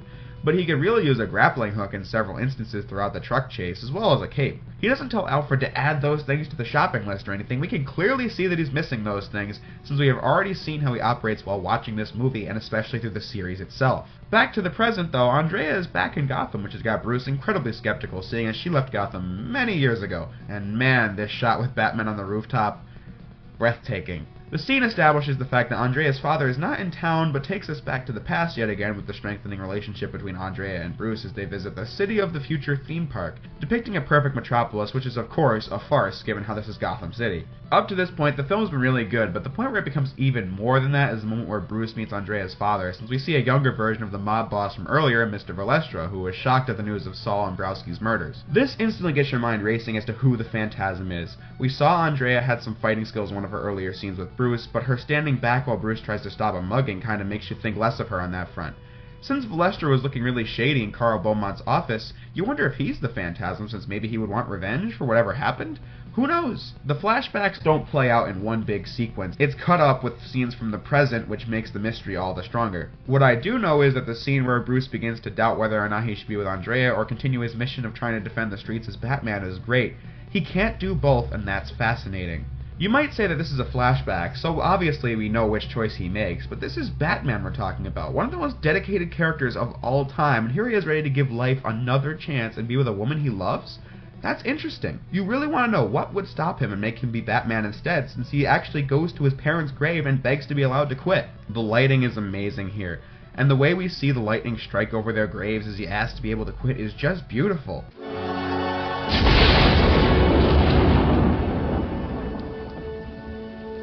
Please. I need it to be different now. I know I made a promise, but I didn't see this coming. I didn't count on being happy. There isn't much time in the present before we get to the next flashback, but I will say is that Alfred in this movie is really well done, seeing as he provides just as much wit as ever. Such rot, sir. Why, you're the very model of sanity. Oh, by the way, I've pressed your tights and put away your exploding gas balls. Thank you, Alfred. But also provides the voice of reason during the serious moments both in the present and the current day. I'd say every character's well done, especially Bruce. Kevin Conroy has considerable range, seeing as I said in Volume 1, they have the perfect distinction between Bruce and Batman, but here he also has to tackle a younger Bruce Wayne and a fresh-off-the-press Batman on his first night dealing with criminals, and he's excellent at it. Batman finally finds out the connection between these killings, and that brings him to Carl Beaumont yet again. And that brings us right back to the past, with Bruce's proposal to Andrea, which is a great scene and would be a fitting end to some love story. However, again, we all know this is going sour somehow, and that makes it both happy and depressing as an audience member doing this from the outside. The next scene's significant for a few reasons, the first being how this shows us the very first time Bruce saw Jack Napier, who's outside Beaumont's house. Oh, who's that? Remember back to the episode Dreams in Darkness.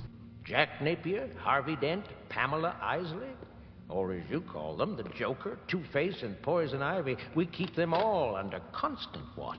Jack Napier is the name or an alias that the Joker used to go by, and that is cool. We see Batman and Joker's first meeting was as Bruce Wayne and Jack Napier, and it's not some lame destined-to-meet story like Batman 89. This is a complete coincidence. What happens inside is left ambiguous, but it's not entirely difficult to figure out, seeing as obviously the mob only wants money, and so Mr. Beaumont's clearly in trouble for that very reason, thus bringing the flashbacks to an end for the time being. This is the most powerful scene in the movie for me. Alfred, what's wrong? This just arrived, sir.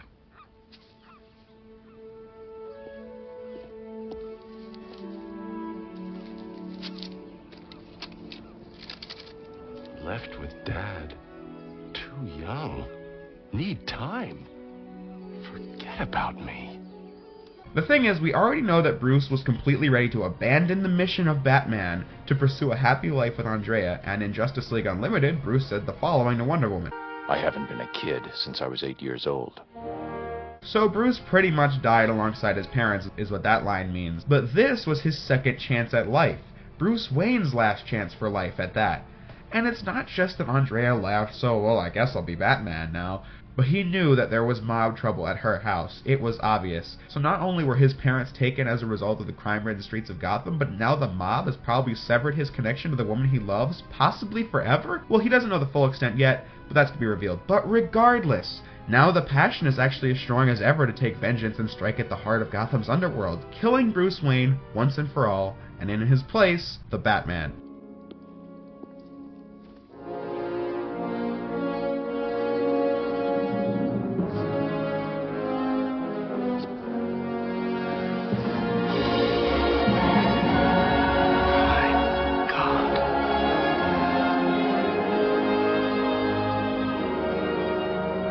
This last paragraph alone is the reason this is a better movie than Batman 89 and Batman Returns combined. I mean, I haven't watched Returns in full for like 4 years now, but I have watched Batman 89 a few times.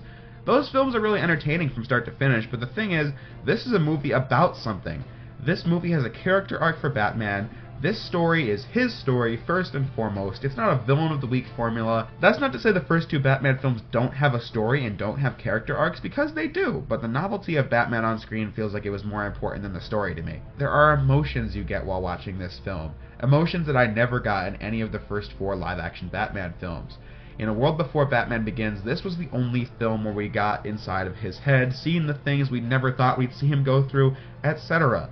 It was a story about the character of Batman. I could end this review literally right now, but we still have half the movie to get through. And by the way, just as a note to keep in mind, this scene here is going to be brought up again several times in the DCAU retrospective. The reason being that I have a hard time buying the fact that Bruce would ever consider getting into an intimate romantic relationship ever again after this. Hell, I'd say things not working out with Andrea thanks to the mob is just as crucial to this version of Batman's origin as much as his parents getting shot. Yes, I did just say that.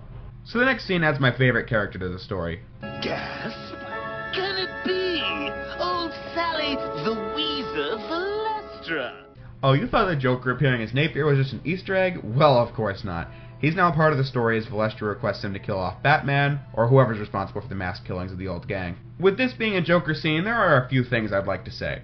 First, I love how Joker's hideout was the perfect Metropolis theme park from the flashbacks. The reason being because now this place is run down and disgusting and is generally in disrepair. That creates a strong juxtaposition since we already know what this place is supposed to stand for, the bright future of Gotham City. But now with its current condition, it's a perfect visual representation of how ugly Gotham truly is. On a brighter side, there is this scene. Once he gets me, how long till he gets you? You know what I'm talking about. Your hands are just as dirty. Dirtier. Don't touch me, old man. I don't know where you've been. The last point is that I'm not sure when this movie takes place in the canon, which is perfectly fine. As I'll discuss when going over Mystery of the Batwoman, Justice League, and Return of the Joker, canon isn't necessarily everything. I think canon matters, but subtext is far more important. We know that this takes place at some point in the BTAS era. When, I have no idea. I mean, Harley Quinn's not in this movie at all. But does that mean this is before they met? Could be, but she could just as easily be in prison since it's a thing that Joker only ever breaks her out if he needs her for something. Robin's also not in this movie, nor is he ever mentioned. I mean, is he away at college?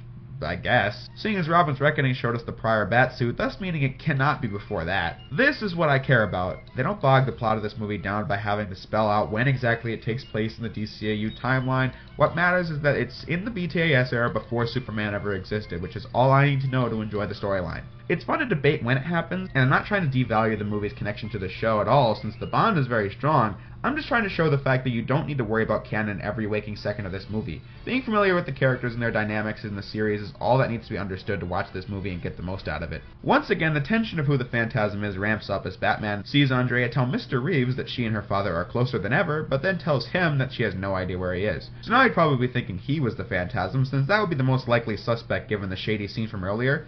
But now the later flashback of the Beaumonts escaping the city makes that connection even stronger. That, and in the credits, Mr. Beaumont and the Phantasm have the same voice, but it's pretty hard to tell given the effects done on the Phantasm's voice. Speaking of which, the Phantasm attempts to kill Mr. Valestra, but clearly the Joker has done the deed for him. After a brief fight with Batman, the Phantasm gets away, beginning a scene that reminds me of Batman Begins, only the circumstances are clearly different. But nevertheless, Batman's being chased by the police all across Gotham's rooftops, and this chase is no joke. They are firing bullets at him from every angle, and even detonating explosives to ensure that he can't escape. Although, that last one was on accident, but still, that accident does hinder Batman quite a bit. Bruce shows some ingenuity by attaching some wood in his cape to a helicopter to get their attention off of him, and while we know this isn't Batman, still, they were shooting to kill. So now he has to run on foot without his mask? Just the thought of that alone is tense. But he's saved by Andrea, which allows them to chat, and that's when we learn that the reason behind Andrea leaving Gotham was because her father, like I suspected, owed the mob money and he has 24 hours to get it or else he's dead. So they left Gotham as soon as possible. And with that said, the next few minutes is mainly exposition, so I'll rush through. Batman discovers the Joker is involved in this, and that's when the Joker visits Mr. Reeves, and now he's suspecting him of being the Phantasm because of how much he's blaming Batman and because he had been involved with Mr. Beaumont's fate, and now he would want the gang out of the picture. So the Joker decides to get him out of the way instead. Makes you want to laugh, doesn't it, Harvey?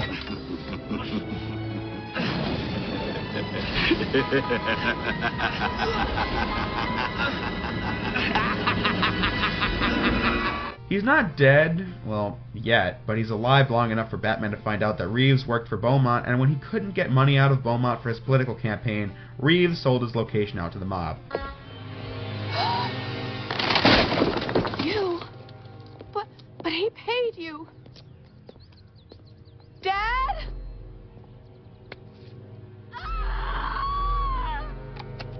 That flashback being the first time we are basically told the Joker did something really gruesome. Thing is, since BTAS is a cartoon, the Joker is technically never able to get away with doing anything despite the fact that we know he's capable of it. However, now we're seeing his shady history as a hired hit for the mob, and that is a scary thought that would really be called into question in The Dark Knight. I find the Joker and BTAS to be incredibly entertaining and scary at the same time, but then you realize you're being entertained by a man who murders people in the most gruesome ways possible. And Joker's not an idiot, seeing as he is a genius, given the fact that he runs gangs and made Joker toxin, which must have taken some real chemistry skills. My point being that Mr. J is no fool, with the clown-like appearance and bad jokes being something he uses to take people off guard. Just that description makes him sound like a character to be feared. But of course, this isn't a review of the Joker's character, so let us get into the climax, where the Phantasm is revealed to be Andrea, which now puts the whole story into perspective, since she was the one out for revenge for her father, and to do so she's killing the old gang that did him in. The last step would be to kill the Joker, but this doesn't go so well since he's not a terrible fighter himself. But Batman obviously steps in at the last second. They had to pay! But Andy, what will vengeance solve? If anyone knows the answer to that, Bruce, it's you. Leave, Andy. Now. He chases the Joker through the theme park, showing us their most violent battle to date.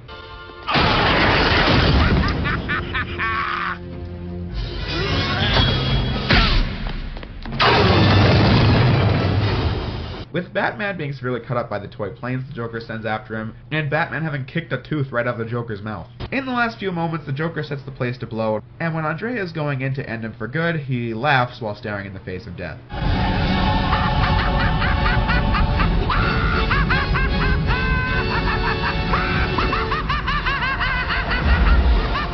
In the end, Bruce has no choice but to return to the streets as confident as ever since Alfred cheered him up, and Andrea left behind a locket for Bruce to remember her by, showing that she's still alive, thus ending Batman, Mask of the Phantasm.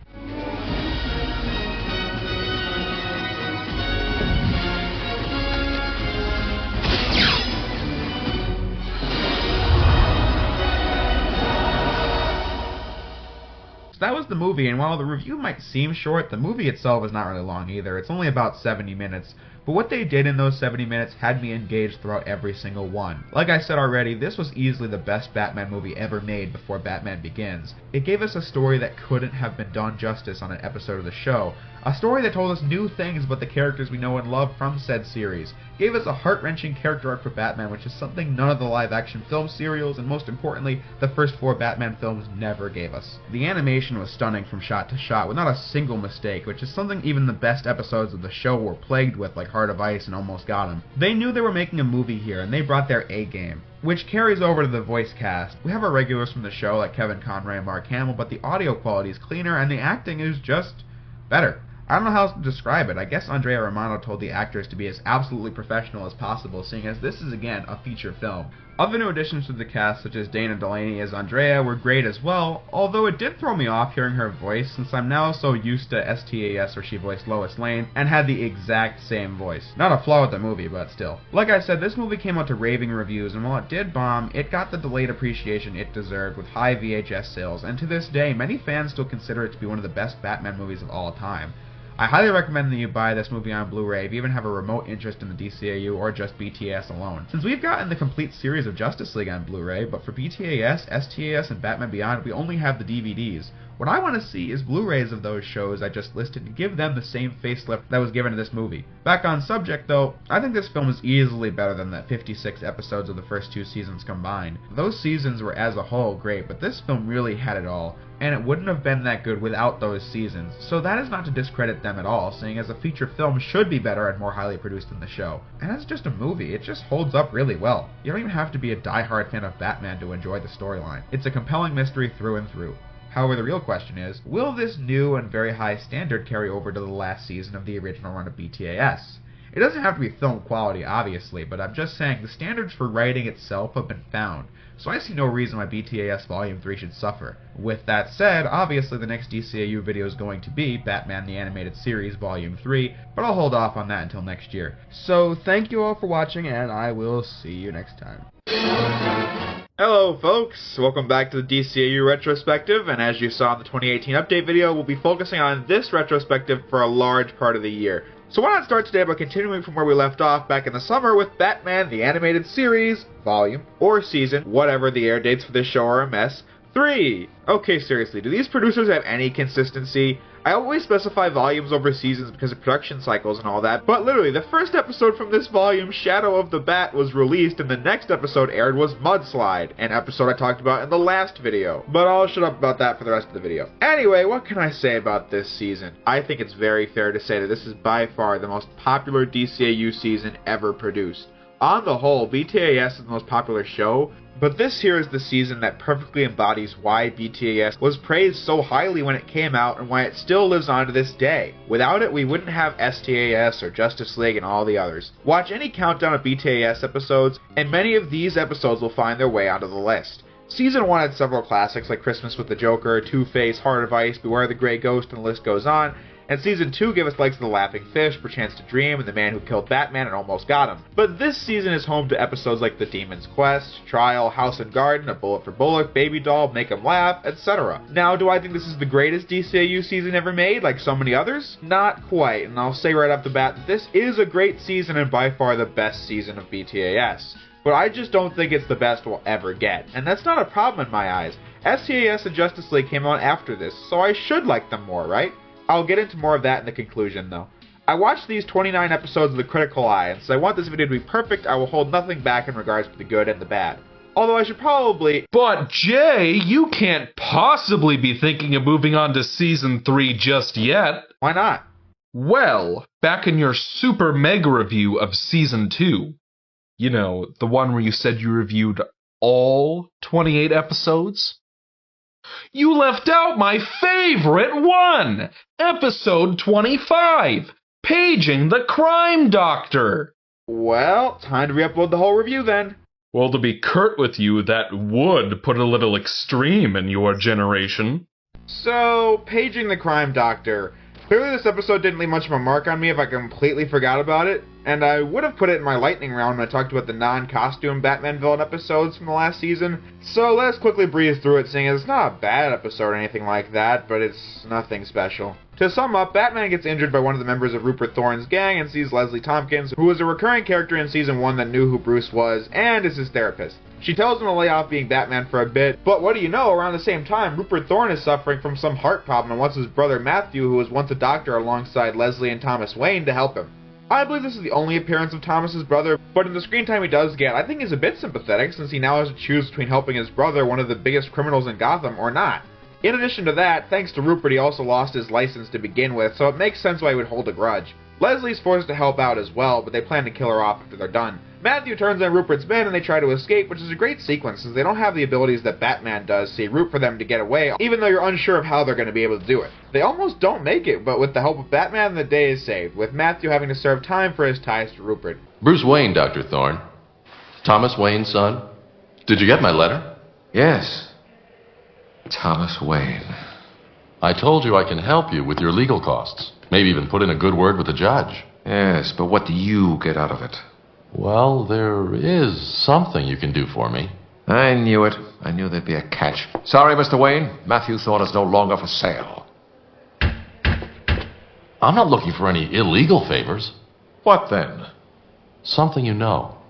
Something only you can give me. Tell me about my father.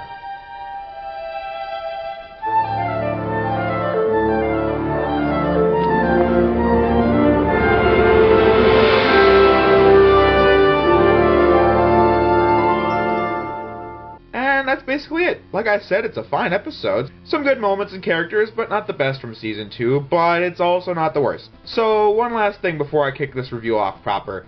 I so called it back in the Mask of the Phantasm review when I said that supporting the Blu-ray release would give us the likes of STAS or BTAS on Blu-ray, and here we are. Of course, there's no word on whether or not we'll get Batman Beyond or STAS on Blu-ray just yet, but I do hope so, since I would buy it in an instant. I take issue with one thing, though. It's going to be a complete series pack, which is disappointing. I was hoping for individual releases on Blu-ray like they did for the DVDs.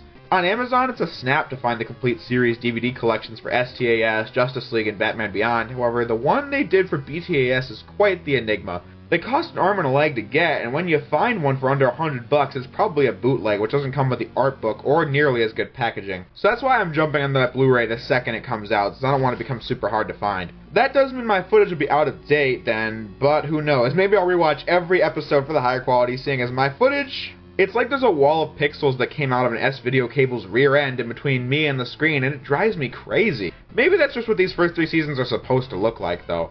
I mean, when using the same setup, all the DVDs of the shows with the revamped art style, you know, STAS, the new Batman Adventures, and Batman Beyond don't have this issue. But that's enough on DVDs and Blu-rays. Midway through the season, the show had been rebranded from just Batman to The Adventures of Batman and Robin. The reason was because Fox thought Robin might draw in more viewers of a younger age, and so all episodes of that title would heavily feature Robin. When in the previous seasons he had hardly got any screen time, now he's a big player. The series composer Shirley Walker had been put on the job to compose a new intro for the show as opposed to the iconic Danny Elfman composition we got beforehand. And people might strongly disagree with me on this one, but I vastly prefer this over the old one.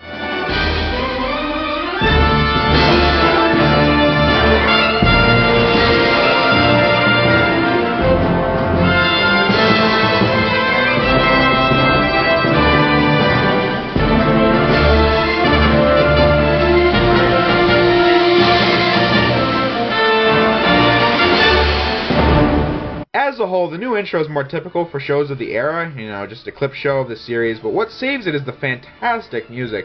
I don't know about you, but to me, this just screams Batman. It gets me hyped up to watch a great episode. Also, gotta love the movie maker effects they used. But where it's really at is the new credits theme. Most people prefer the old intro, but I can't think of a single person who prefers the old credits. Watch any BTAS video and you are bound to hear this piece in it somewhere. Like the new intro, it perfectly captures the Batman atmosphere. And no matter what, it doesn't matter if it's an emotional and tragic episode, an action-packed romp, or a comedic episode that leaves you laughing, this is the perfect ending.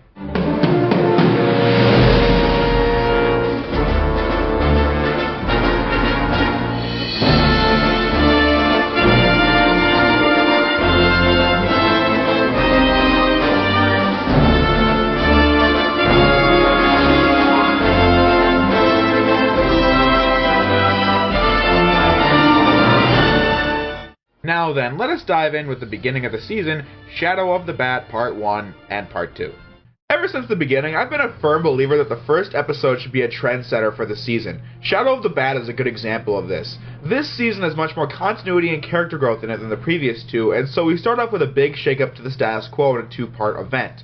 We start off with a heist by Rupert Thorne being thwarted by the Batman and the police department. A typical setup for this series, but we then get introduced to Gil, a new and rising member of the GCPD. Moments later, we see Barbara Gordon, who was introduced in the last season, but she's going to be featured more here. The real plot kicks off when Commissioner Gordon is arrested by Gil on the charges of taking bribes. You can only imagine how big of a deal this is. After all, the GCPD in numerous incarnations has a reputation of having corruption in it, so the camaraderie of Batman and Gordon has always been a bright light for the city. Batman, of course, doesn't buy it and quickly finds out that the evidence has been faked. I suppose this is a Batman staple, but I can't say I'm a fan of how Batman just looks at this evidence and knows it's a fake. Could top-of-the-line detectives and prosecutors really not have been able to figure that out? Maybe it's another sign that this judicial system is just that corrupt, filled with actual buyouts, but it's a bit contrived that nobody really dug into it. Having said that, Batman can tell that Thorne was also not behind it and that someone new is the cause of the trouble. At the same time, Barbara wants Batman to appear at the upcoming rally for Gordon since the judge has denied bail, since the evidence is just that solid.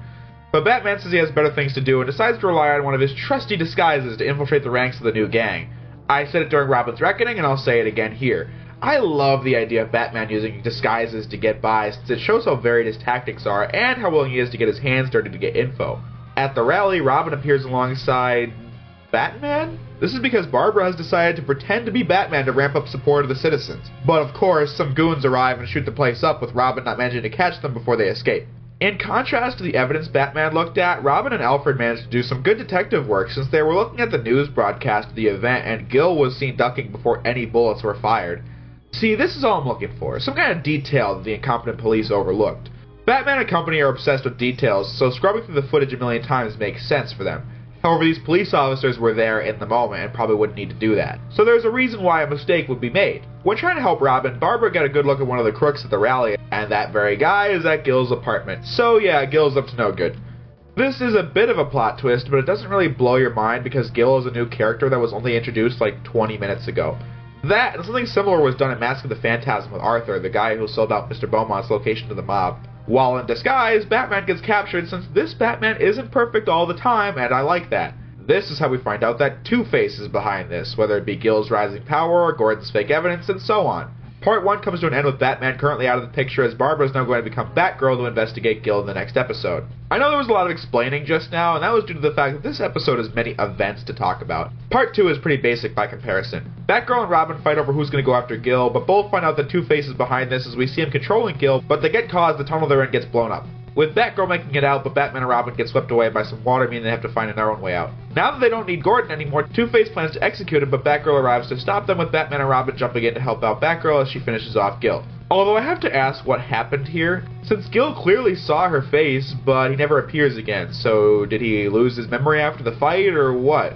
I don't know, but it's worth mentioning that the action scenes in this episode have been ramped up from previous seasons, which is good. I set that up in my Mask of the Phantasm review. In it, I said that this season should learn a thing or two from the movie, since while we don't need it to be film quality, it just needs to do the best it can, and already it looks like they're taking those steps. But I will highlight some of the better action scenes halfway through this review. Obviously, at the end, Gordon is reinstated, with Bruce believing this won't be the last time they see Batgirl. So, how was Shadow of the Bat? I guess I can start by saying that it's good. It's a good episode, but nothing more. It sets up a higher story focus for Season 3, but the story itself has a few contrived moments that only serve to move the plot along. And most of the episode is focused on Batgirl, which isn't a problem in and of itself, but let's talk about her. I'm pretty mixed on Batgirl in this episode, since while I like the design of her costume, since it's a nice contrast to the darker colors that Batman uses, personality-wise, she's also pretty good. She seems passionate and capable, which is an important trait for someone who works with Batman. After all, she did help Batman rescue the people taken hostage by Hardak and Heart of Steel in the last season, but I don't have much to go off of since as Batgirl, Shadow of the Bat, and Batgirl Returns are her only appearances. I'm not sure if you'd call this grade A nitpicking, but another thing that got on my nerves as this episode went on was Barbara's obsession with talking to herself out loud. Thing is, I'm not sure if this was supposed to be a personality quirk or just the writing. When she talks to the teddy bear, I'm guessing it was intentional, however, when doing it other times, it just doesn't make any sense, seeing as real people don't do that and it becomes really noticeable. I'm a professional. Don't try this at home, huh? Sorry, Batman. You being at the rally could decide if Dad goes free. So you'll be there. One way or another. Good. You've got some sense after all. Nice guy, but a few bats short of a belfry. I talked about the improved action earlier, but I also really like the lighting in this episode. It's very colorful film noir. In all seriousness, I think it sets the mood well, but damn am I thrown off by Barbara's face in the scene where she sees Gil talking to the bad guys in her apartment. But that's enough talk on Shadow with the Bat, so let us move on to the next episode, Blind as a Bat. Going into this episode, I was terrified. I mean, an episode about Batman being blinded and can't see, that sounds like predictable, cringe, kids fodder. Not to mention the fact that the Penguin is the villain, and he has had a pretty hit-or-miss track record on the show. However, I was pleasantly surprised. We do get some cliche moments, however, I don't feel like that detracts from the episode. The basic plot is that Penguin hijacks some Wayne Enterprises gunship for the military and demands several $1 million to get it back. Although I don't know why he doesn't just steal it and sell it to a foreign nation. I mean, I'm sure they'd be willing to pay top dollar for it. Bruce gets blinded by an explosion and Leslie tells him that he can't do anything for days. This leads to some good moments. You've a call on your private line. Then let's go. In your condition, sir? If you think a little inconvenience like this is gonna stop me.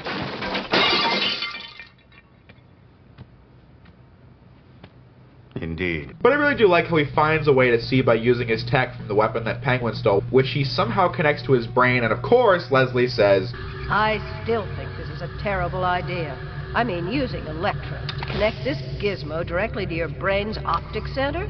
Objection noted. Just to make sure you knew that's what he was doing. Anyway, I thought this was going to be cringy, but I just love the determination of Batman, seeing as he's willing to go that far just to stop Penguin. Although the end fight has some good and bad moments. The sight helmet, of course, gets damaged, but whenever it comes back online, I just love how quick Batman is to act.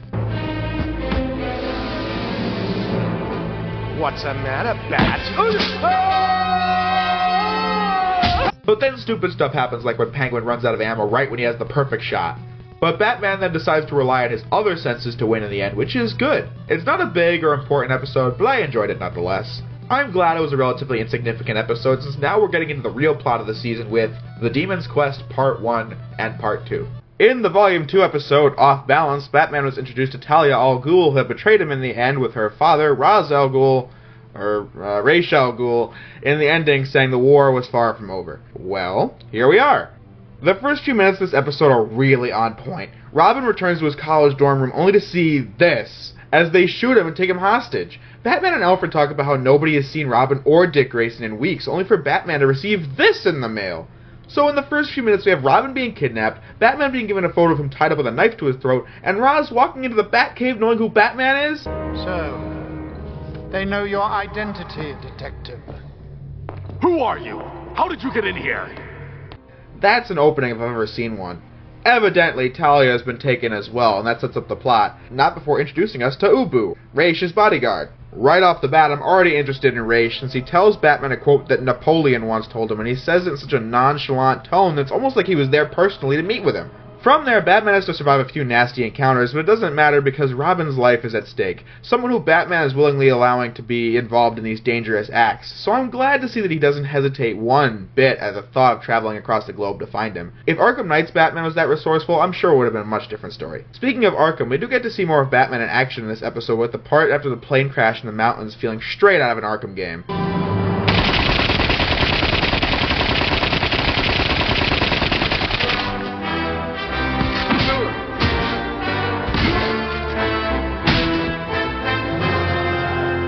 Seeing as we already know Raish is a villain going into this episode, it's no surprise that he set up the whole thing.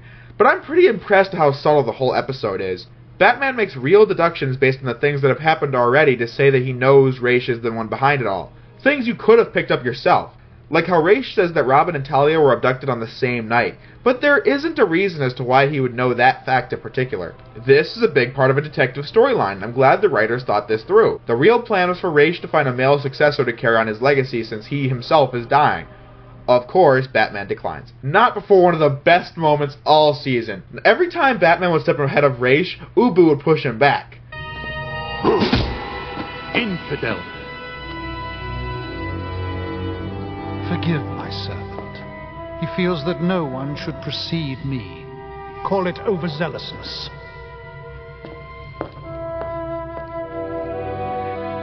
I think I'll call it strike one.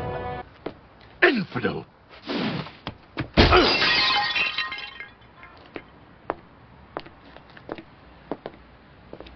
Okay, that's two. Ready to go? Well, if you say so, though it was just starting to get interesting. The Master gave you no permission to leave. I didn't ask for any.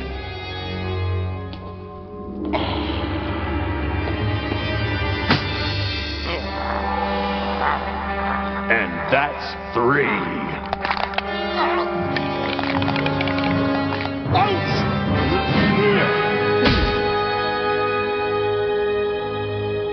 Anyway, Batman refuses the offer, and this plays into what I said in the last video. Batman does have feelings for Talia. However, he had his chance to love when it came to Andrea, but crime ruined that, and he became Batman for good. Needless to say, whenever they're going to make this Batman of a relationship, especially as Bruce Wayne, I'm taking off points immediately. Ra's is about to die, but that's when we're introduced to the Lazarus Pit, a thing that brings him back into a somewhat stable condition, explaining how he evidently knew Napoleon, but the pit makes you temporarily insane as Ra's comes out and attacks Talia, ending part 1. Similar to Shadow of the Bat, it's fairly simple from here. Batman and Robin are left to die as they make their escape, and find Ra's in his desert palace, where his plan is to use the Lazarus Pits across the globe by making them overflow and, in his eyes, purify this tainted planet. But that will cost countless lives. Actually, Detective, we have counted. 2,056,986,000. A most impressive plan, would you not agree? Yes, I can see it clearly now for the first time. You are completely out of your mind. Eco-terrorism. It's similar to what Poison Ivy wants, only difference being that Ra's has actual resources to back this plan up. Ra's and Batman have one final sword fight as Batman shuts off the machine with almost no time to spare as the palace goes up in flames, with Ra's falling into the Lazarus Pit they were fighting near. Batman and Robin make their exit, leaving Talia behind and presuming that Ra's is dead. But of course, he isn't, thus ending the Demon's Quest. A very high-quality episode. I think Ra's is an intimidating villain since he has such monumentous assets at his disposal with the ability to revive himself as well. I think there are a few odd bits like how Batman evidently keeps a lockpick in his mouth, or how they take his shirt, gloves, and cape but not the mask. But that doesn't take away from the high-quality action and the good storyline this episode has. His Silicon Soul is the next episode, and I had forgotten what this one was about before watching it again, and that's probably because it's a sequel episode to Heart of Steel from Season 2. That was pretty bottom tier for Season 2 standards, so how does this one fare? Well, after the fall of Cybertron Industries, a lot of tech had been recovered and put away. Some thugs tried to steal it and sell it off, but then they awaken Batman. A robot Batman, who seems to have all of Batman's memories, including his true identity. Carl Rosem, the inventor of Hardak, the AI that created all the robot doubles, has now quit that life and become a farmer, with the real and fake Batman duking it out in his greenhouse. The fake Bats learn that he is indeed a robot, but when was he created?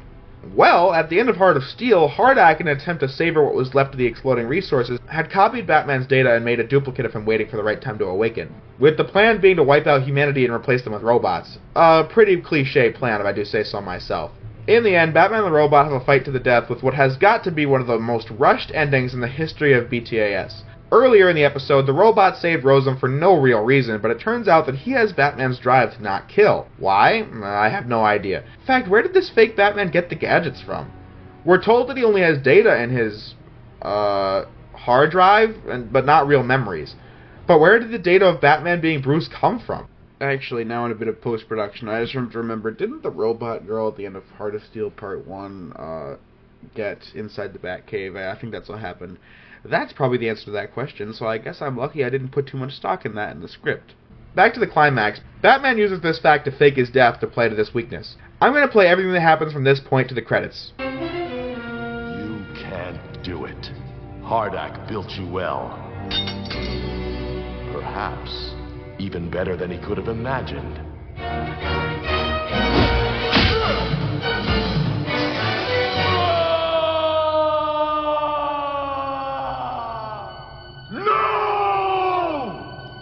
Taken a life.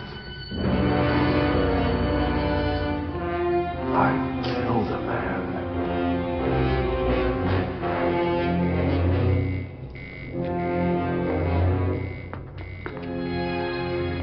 My city, my people, what have I done?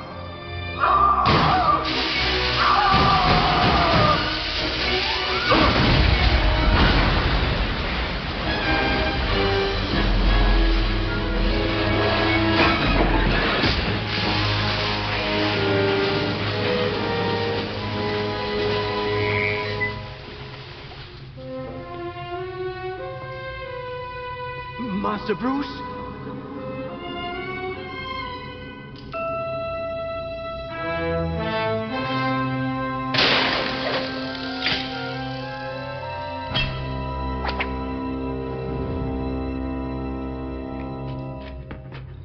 Thank heaven you're alive.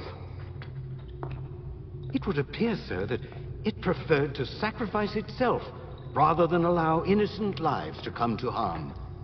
Somewhat like you. It seems it was more than wires and microchips after all.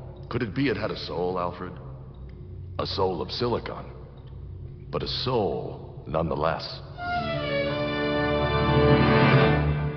I do like how we get to see more of the Batcave here, like the Chem Lab or the Arsenal. As a whole, though, I remember this whole moral debate between two Batmen was done much better in the Justice League episode A Better World, with the Justice Lord's Batman and our Batman about the morals of our heroes taking over the world, which was a much better than what we got in this episode. But I can talk about how great that episode is another time. Now, here's an interesting one. Fire from Olympus. I'll tell you a quick story. Back in late 2013, when I had finally started watching my BTAS DVDs and got to the first two seasons, I had gotten to season 3, and by the time I had reached this episode, I just quit watching for a good 2 months. I really hated this episode on first watch, but I guess I'd been binging it for a little too long. After those 2 months, I had watched the next 2 episodes, and it was the episode Sideshow in particular that had brought me back to the series. I had then binged the rest of BTAS, watched all of STAS for the first time, rewatched all of Justice League, which includes watching the entire first season of Justice League Unlimited in one sitting, I might add, and the first season of Batman Beyond. I had then put the DCAU down for 3 years, and that's when this retrospective took off. Anyway, I was curious to see what kind of effect this episode would have on me, seeing as I had considered it my least favorite episode of BTAS for about 4 years now. Clearly it must have been a BTAS overload, seeing as I liked it. It's nothing special, but I enjoyed it nonetheless, starting with a tense opening as this guy is on the run as he tries to reach Gordon, but is caught by this guy who fires at him with a lightning bolt. The villain, for some reason, believes himself to be the Greek god Zeus. He's also the owner of a shipping company, and Batman suspects this company to be the ones behind the theft of a secret weapon that fires lightning bolts into the sky. That's about it. I mean, they aren't pretending this is a mystery. Batman's hunch is correct, but I must ask, who is the architect behind Mount Olympus? I don't mean the fictional place, I mean the office building that Maxie Zeus works at. This place is so big that clouds are passing by. I don't know why, just during the fight scene here, I wasn't even concentrating on the action. All I could think about was the blueprints for this building. There is a subplot with Max's girlfriend and she tries to make him act like a normal person again, but since they don't appear again, I can't say it's something I really care about. Another thing I noticed was that Batman evidently carries grenades with him. You know, he may hate deadly weapons, but I guess you never know when you're going to need to put a grenade in a gargoyle's mouth. This may be Zeus's only episode, but while he is here, I think he leaves an impact. After all, he uses the stolen weapon to blow a police blimp straight out of the sky and into a building which totally wouldn't have gotten past censors today. I also like the bits where Batman has to sneak through the halls, or when he has to face off against the traps that are set up throughout the building. Although there could have been more of those, if you ask me. Especially seeing as it ends with Batman going flying out the window, so instead of walking, he just grapples to the top. If you've done that before, you know. But for the episode I dreaded watching again, it most certainly wasn't anything bad, or really all that great. So moving on to Read My Lips. This episode introduces another Batman villain, Scarface and the Ventriloquist. A pretty simple routine. The Ventriloquist carries around this puppet called Scarface, but the real shtick is that Scarface is in control of the Ventriloquist. Well, sort of. Batman references his training with Satana's father when describing this act as a result of multiple personality syndrome, which is real, but not in the way where you can project your voice from different places across the room. I think that's what's happening anyway, seeing as that's how Batman wins in the end. Some other things worth mentioning would be how the newspaper in the middle of the episode. The newspaper spinning, it looks so cheap and so bad that it's comical. I can just tell it's a movie maker production. Scarface has a few guys working for him, and the method that Batman uses to track them down is really off. One of them crashes through a wall, and I thought he was going to leave like some fingerprints or some blood behind, but no. This exposed his tattoo, which Batman puts through his tattoo scanner and tracks down the exact guy who has it. The gimmick is that all these guys have animal names and the rhino is the one who crashed through the fence, but couldn't he have just seen the animal and recognized a criminal by that name? Cross that with the above mentioned methods I already said could have been used to track him down, and there you have it.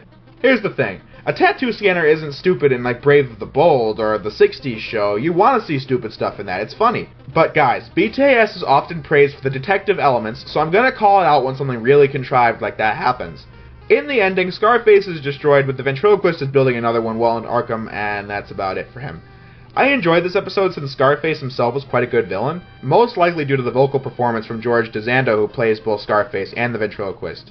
Before moving on, though, I think I should mention the fact that since we are doing this review by going from one episode to the next rather than by character with the non-costume villains at the end, and so it's for this very reason that my pieces on Shadow of the Bad or the Demon's Quest will be more specific and last longer than, say, His Silicon Soul or the Terrible Trio, since some episodes are just deeper than others, so I just want to make sure that was clear before we continue. Which brings me to the next episode, The Worrymen, which is another unremarkable plot. It's not a huge flaw, but it just means that my mind wasn't blown away by the episode. The plot being that Veronica Vreeland has returned from a foreign country and is hosting a huge party to celebrate. If you don't remember her, I'll fill you in. Back in the episode Birds of a Feather, Veronica and Rich friends were all terrible people that had used the penguin to get a cheap laugh.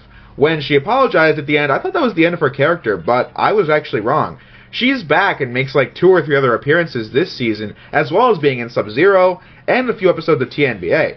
And now she's completely changed her ways and spends her vast amount of money in the same way Bruce does with charity events and such. It's continuity like that I appreciate. We don't need a huge storyline from start to finish, but just having main and side characters grow from earlier events to make it feel like what we've seen was worthwhile. Anyway, Veronica passes out these tiny dolls called the Worrymen, which are supposed to help you sleep at night, but these are actually from the Mad Hatter, and he's using them to hypnotize the rich people into giving them their wealth. I mean, that's basically it. I don't know what else to say. I mean, so I'll just cut to the climax. One of the best moments was towards the end where Batman gets caught and his head is put under a freaking guillotine. A different Batman would have found a cheap way out of this well before the rope was even touched. But no, the Mad Hatter lets it go, and Batman catches it with his feet.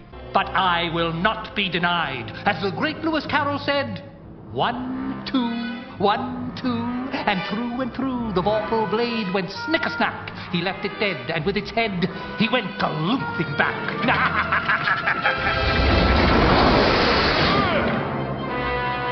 I don't know, I just feel like this 10-second scene was just tense enough to be worth scripting about. Having said that, one thing they should have given us more of would be this native guy that the Mad Hatter's been mind-controlling into giving Veronica the Worrymen.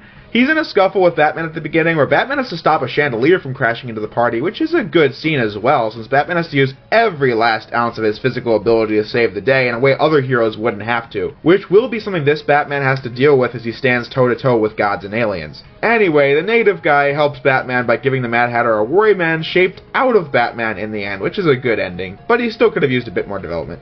Sideshow is an interesting episode. This ties back into what I was saying about Fire from Olympus just a few moments ago. I said that episode had made me quit the series for a few months, and while I had watched The Worryman and Read My Lips, I wasn't in love with either one, hence why I was practically blind going into both for this video. Sideshow is the episode that had brought me back to the show, which led to the DCAU binge of 2014 I mentioned earlier. Funnily enough, I enjoyed Fire from Olympus, but now Sideshow is probably my least favorite episode this season. And that isn't saying much, seeing it's just below average and not outright bad, but still. Criminals trying to reform is something we saw a bit of in Birds of a Feather, but this season will give us plenty more where that came from. Starting with Killer Croc in his first solo appearance since Vendetta, another season 1 episode I didn't talk about much.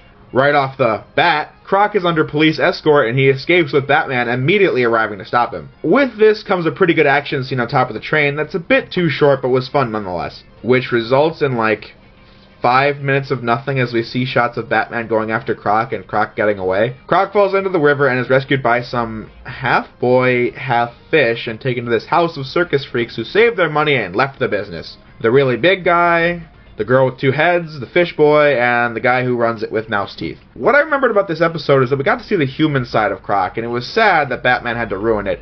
But I don't know why I thought that, since this never happens in the episode. Half of the episode is done by the time Croc gets to these people, and he tells them lies about being treated poorly by his owners as they feel bad for him, yada yada yada. They mention the money they've saved, and of course Croc wants to steal it, resulting in a really cringeworthy Grinch Who Stole Christmas scene as Croc tries to steal the money, with the kid waking up at that exact moment.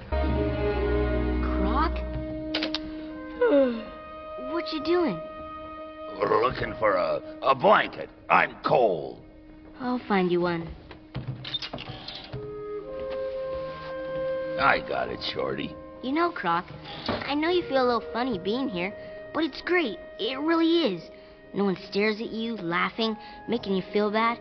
You can be yourself. Yeah, great. Whatever.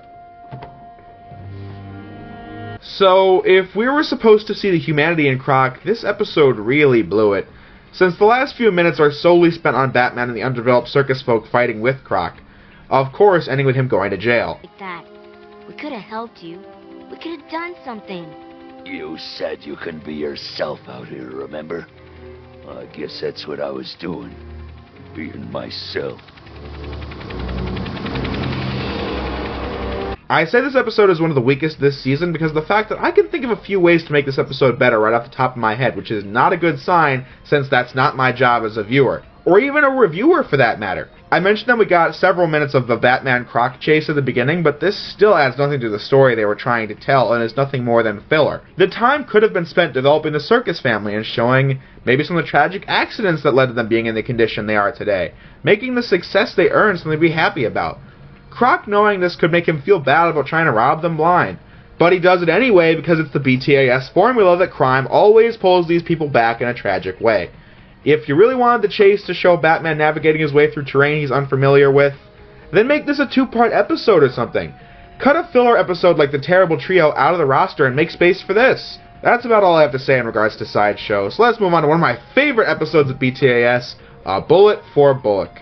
As if the title didn't give it away, this episode's going to give Detective Harvey Bullock a large percent of the screen time. I don't know if it made this clear or not, but Bullock was always one of my favorite characters in BTAS. I remember when I first played Batman Arkham Origins, I was thrilled when Bullock was a character in it, with Robert Costanzo returning from BTAS to play him. I like his character since among all the police officers, he stands out. Starting with his accent, and how he doesn't like Batman very much. It makes you think, why would someone who works hard every day to keep the peace like Batman? So it makes sense, but he's not unreasonable and will work with Batman if he really needs to. But the arguments between him and Gordon about Batman are always entertaining. I'd like a closer look. Hey, you can't leave a crime scene with evidence. You want to stop him? Be my guest. We got a police-centered episode back in Season 1 called POV, and yes, I actually did talk about that in my review of the first season. I know, I'm surprised too. In said episode, Montoya, Bullock, and the new guy had to explain to the chief why the most recent raid was a bust from their own perspectives. A good storyline, if I do say so myself. But I think this episode is much better, since in that one, we knew each story would end in a failure of some kind, regardless of the journey there. Here, someone's out to kill Bullock, and since he has a long list of enemies, he consults Batman to help out. The episode is mostly from Bullock's perspective, and that's how we get some really good lines and moments. Like when Montoya asks what he's gonna do for Christmas. Since this is an episode set around Christmas, he says, "You okay? You don't look so good. I mean, you never look good. But today you look worse." After 15 years working in this cesspool, I like to see how good you look. Well, you're sure full of holiday spirit. What are you doing for New Year's? Same thing I did for Christmas. My laundry. Or how he gets into a fight with the bellboy at his apartment. There's a doormat outside, Mr. Bullock.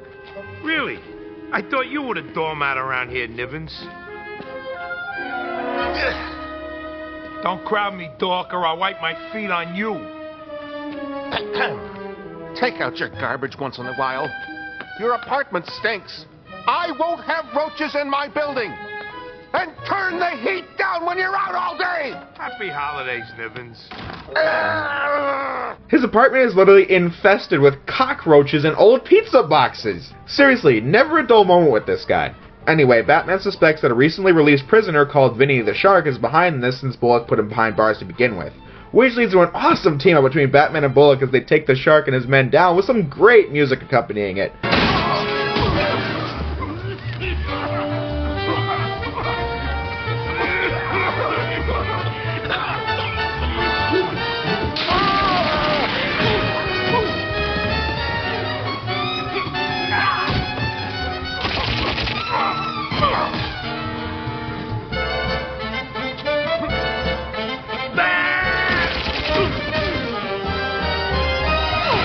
After a quick interrogation, we actually get a twist I never saw coming. The whole episode gives you plenty of great reasons to believe the Shark is behind this, like his motive, wide resources, and so on. But actually, it was the bellboy from the hotel! This was totally set up in the scene I mentioned earlier when they argued, because he was actually just that grossed out by the cockroaches in Bullock's place since it's causing him to lose business. That was his motive for murder. That's perfect! I say this is one of the best BTAS episodes because it had it all. Good action, misdirection, detective work from not just Batman, but also Bullock as he seeks out information from the series reporter, Summer Gleason. Tense moments like the part where someone pushes Bullock into the train tracks with a moving train. Great animation, funny lines, I am having a hard time thinking of any flaws. Following one of the best episodes is one of the best episodes, Trial. Another one of the most popular episodes of all time. Initially, this plot was going to be turned into the first movie based on BTAS, but they thought it would work better as an episode, and as for the movie, we of course got Phantasm instead. I love Trial, but I'm glad Phantasm was the movie since the story in that is so much more worthy of a film budget. The opening establishes something that I find really interesting. It begins with a trial for Poison Ivy for whatever crime she may have committed.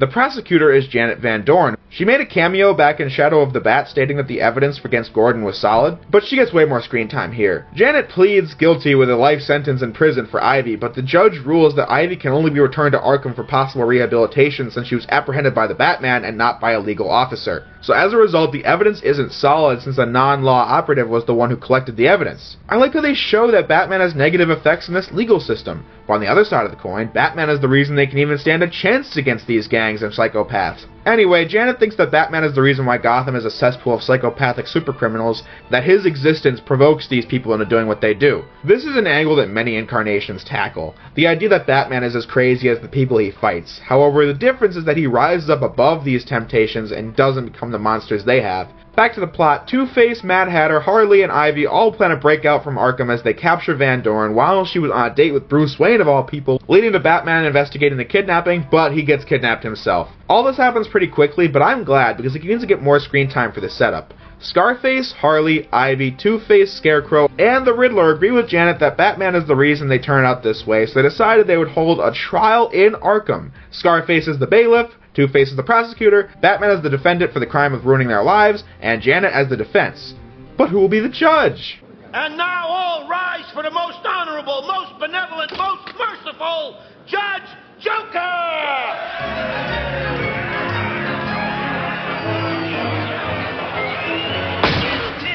Okay, this is already a 10 out of 10 episode. So many subtle and funny details, like how Scarface mentioned that they have a completely unbiased and impartial jury, as it cuts to Ivy, Harley, Scarecrow, the Mad Hatter, and Croc, etc. Or how when the witnesses are testifying, you can see that Judge Joker is just reading comics in the background. Basically anything that has to do with the Joker is perfect, like this part after the trial. Hold on, you'll hit Croc! What's your point? Through cross-examination, Janet realizes how Batman's helping the city more than he hurts, concluding that these people ruin their own lives. Some of these confessions getting pretty dark, especially with the Mad Hatter. I suppose you, like your friends, claim that Batman drove you to be a criminal? He did. And yet, as I recall your case, you brainwashed and kidnapped a woman who rejected you. Batman forced me to do it. He was going to take her away from me. I had no choice. You could have respected her wishes and left her alone. I'd have killed her first! Oh, I'd like that last statement stricken from the record, please. Record? Is someone supposed to be writing this down? So let's examine it. Poison Ivy had an obsession with plants in all of her appearances, to the point where she poisoned Harvey Dent and Pretty Poison since he had plowed a field to build a new prison. The evil act had nothing to do with Batman in that instance. She just so happened to be stopped by him, and in episodes like Eternal Youth and Harley and Ivy. The Scarecrow is a really good example of someone who's just being delusional by using Batman as a scapegoat for his issues. Back in Nothing to Fear, his backstory was especially unsympathetic. We saw that he had an obsession with fear, using his position as a college professor to experiment on college kids examining their reaction to his fear gas. Once again, nothing to do with Batman. The Mad Hatter had been alluded to earlier, but since I never talked about his episode, let us do it now. Mad as a Hatter saw him as a man in love with his co-worker, but she was already engaged, so he tried to take advantage of the cracks in her relationship with the other guy, to the point where he captures and mind controls both of them, with Batman putting a stop to this. He could have moved on and found somebody else, but he turned to mind control and kidnapping to get a girl. Nothing to do with Batman, and unsympathetic. We finally get alluded to Harley's backstory since, again, BTAS came up with Harley, so it's time for them to flesh her out. Evidently, Harley was a psychiatrist at Arkham and had been turned to crime by the Joker. It's a bit more complicated than that, but you can wait 2 videos for an examination on that storyline, right? Two-Face was sort of created by Batman, but that's so indirect that it isn't even worth anything, seeing as Dent was the one who went to Rupert Thorne's meeting to begin with. So you see what I'm getting at? I'm not criticizing the episode, I'm actually praising it in a way. They're trying to prove that they didn't have a choice in any of their actions, but Batman had nothing to do with most of them. Maybe they wouldn't use their usual gimmicks, but Batman is such a small part of their stories that it adds to their insanity that they would even think Batman caused them to go astray. But like I said at the beginning, I love the continuity in this episode. The events that we've seen in all these episodes are starting to affect the series, and I love that. It makes me feel like what we're watching had a purpose in the larger whole. Although I do have one thing to mention, that being the Riddler. After Joker gives his verdict, the Riddler just disappears from this story and is never seen again. But that's not a big deal. Maybe ACOM came back and plopped him in for a few frames. Who knows? Surprisingly, Joker rules that Batman's not guilty, but they decide to kill him anyway. Which leads to Batman and Janet trying to escape, gradually beating the villains one by one as Gordon and the police arrive to stop the riot. With the ending being a quick battle between Batman and the Joker. Look alive, Batman! Here comes the judge! Janet never appears again, but that's fine, seeing as she now trusts Batman, so her character arc is complete. If you couldn't tell, I love this episode. This makes for such a good watch, with funny moments, good action, and a fantastic setup that feels so natural. Most likely because it was written by Paul Dini, someone who's extremely talented in all his DCAU episodes. Although my only story complaint would be how my analysis of the criminals being the source of their own downfall and how Batman's the solution and not the problem was a bit too spelled out, although it was technically a court case, so it makes sense as to why she would say it nonetheless. All in all, one of the best moments of the series and is very worthy of the praise it gets. Following the episodes I've spent the most amount of time on so far comes an episode that I had one bullet point for in my notes. Avatar, the sequel episode to The Demon's Quest from earlier in the season. Sequel episodes have always been a hit or miss on the show. We saw lots of sequels to one-off episodes in Season 2 like Day of the Samurai, Terror in the Sky, or What is Reality, so now Raish has his turn. But man, is this episode forgettable. I said Raish's story arc was a big part of this season given the setup and off balance from Season 2 and the big two-part intro from Demon's Quest, and here we have Raish finding a scroll to immortality with Batman finding Talia to help stop Raish. However, they get trapped, they escape, the immortality is actually a demon that's bad, it gets beaten, the place collapses with a great ending where Batman still saves Ubu despite their previous encounters as Talia points a gun at Batman threatening him to get off the horse and survive in the desert by himself since she won't let him take her father away, as Ubu gives Batman some water as a sign of respect, thus concluding the episode. While not a bad story, it's really not an interesting one since this demon lady is completely out of left field for the show and it didn't take the characters anywhere new. I guess Raish and Talia were reunited, but that's about it. This could have happened off screen and I'd buy it just as much. I do like the intro as we see Raish in the actual Egyptian era trying to get this immortality back then as well. It's great since again, it really makes you wonder how old Raish actually is, but that pretty much covers my thoughts on Avatar. So, House and Garden, the first of many actual episodes this season to be focused on a crook's reform. I said Sideshow was a failed attempt at this, so I don't count that. And there was Birds of the Feather last time, and the City of the Future theme park from Phantasm, but still, we get plenty of episodes about it this season. In any case, Poison Ivy has evidently completed reform that the judge ruled she needed back in trial. Now she's been released, and of course, some giant plant monsters attack a place with the victim being infected by mysterious poison, with Batman obviously having one prime suspect. But Ivy has since gotten married with her psychiatrist, Dr. Stephen Carlisle, and he has 2 sons, with Ivy's voice actress doing a terrific job selling the fact that Ivy, or should I say, Isley, has turned a new leaf. Batman can't believe it and follows her around all day. Around the same time, he alerts Robin that he should stay on standby, ready for action, and thus his date walks out on him. So in other words, Batman's mission is having an impact on Dick Grayson's life since he can't live his own life, he has to be Robin at the same time. Which makes sense. It's easy for him to want to be Robin when he's a kid, but now he's a college student, so I can only imagine what kind of impact this is going to have. At that time, Grayson is kidnapped by the plant thing so that Bruce will be ransomed, but he just rescues Dick as they discuss the whole incident, with a fantastic scene. You don't think it's the plant lady? All she wants is to be left alone with her husband and sons. Sons? Carlisle's 2 boys, Chris and Kelly. I know Chris and Kelly. I was in Carlisle's class when his ex brought them to visit last year. I thought Carlisle had custody. No. And here's another shocker for you. Chris and Kelly are girls. I just love the way it ends. No shocked face from Batman. It just cuts straight to the Batmobile, immediately doing a U-turn. This is followed up by an examination of Ivy's secret hideout, which has an incredibly eerie atmosphere with the dim lighting. They find Carlisle, and that's when the whole thing comes into light. Ivy captured Carlisle, and is using his DNA to make her own children since she had to sacrifice her own fertility to become one with the plants. She really does want to be a mother, but she physically can't, and nobody would consider letting her adopt. So this was her only avenue. but these children die after a few days and become the monsters from earlier, with Batman putting a stop to the whole thing with Weed Killer. But it turns out that the real Ivy's on a plane out of Gotham and they just fought a fake clone. But of course, Ivy appears next season. But I have a few ideas in regards to how that works, but I'll save it for then. And that covers it for the first 14 episodes, which makes up the first 2 discs of the 4-disc season. I mention this because of the fact that I want to talk about something that I feel affects the whole season. Now that we have reached the halfway point, I've dropped enough seat to talk about it. How is the action in BTAS Season 3? Back in Mask of the Phantasm, I was blown away by how much of a higher standard there was for action scenes thanks to the increased budget. At the end of my review, I said that while I'm not looking for film quality now that we're back on television, I'm looking for the skill they gained in that format to be presented. Thing is, I'm not looking for super fast-paced action sequences, seeing as if that's what I want to see, then I'll go watch The Batman or something, which, by the way, I don't have a problem with. That is what the makers of that show wanted to focus on, and I think they did a really good job. But as for BTAS, this really has a fantastic balance of all the things I like about Batman. I can talk about the quality later, but this season has far less mistakes in the animation, as well as providing some basic, albeit engaging action sequences. I said the part with Batman in the snow from The Demon's Quest felt right out of an Arkham game, but the same goes for the part where Batman and Bullock are fighting Vinny the Shark and his goons, with Batman dropping smoke bombs and appearing from behind to take guys out. If the villain is just that unlikable, it's great to see them get injustice with the Adventures of Batman and Robin theme playing.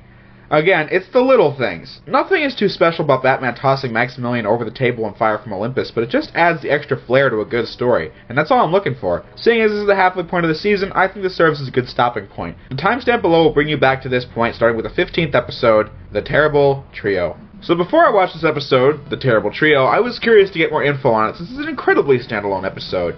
It was then that I read in the DCAU wiki that Bruce Timm himself considers this to be the worst episode of the entire DC animated universe, which is a lot of episodes spanning 6 shows and 4 movies. That is quite the statement. If it's true, that is, seeing as I can't confirm that. I never heard that with my own 2 ears. But do I agree? Let's take a look. The plot is that these 3 pretentious rich boys are tired of the mundanity of life and want a new challenge: stealing. Their gimmick being that they're dressed as a fox, a hawk, and a shark, masters of the land, air, and sea. The fox boy's girlfriend has dad issues, and so the terrible trio rob and beat her father blind, taking her to a mountain getaway where she learns the truth and tries to escape, but they knock her out, tie her up, and put her in a car to send her flying off the cliff. My goodness. Meanwhile, Batman and Robin deduce that these rich boys from earlier are responsible, as Bruce opines the following: Scoundrels like these are worse than the Joker. At least he's got madness as an excuse. I really like that line. It shows Batman's contempt for people who do wrong for absolutely no reason, resulting in the climax, which was really well done, seeing as Batman effortlessly beats these punks, and it's just fun to watch.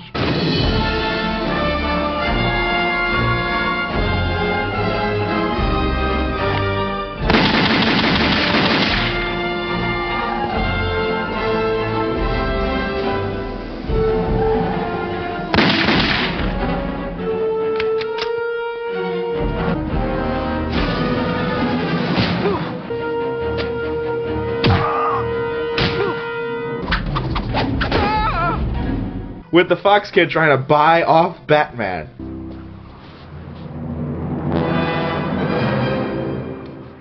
Let's go, Fox. You've raided your last chicken coop. Wait a minute. We can make a deal. $1 million to let me go. Ah! 10 million. Think about it. Buys a lot of batarangs. Your money's no good here.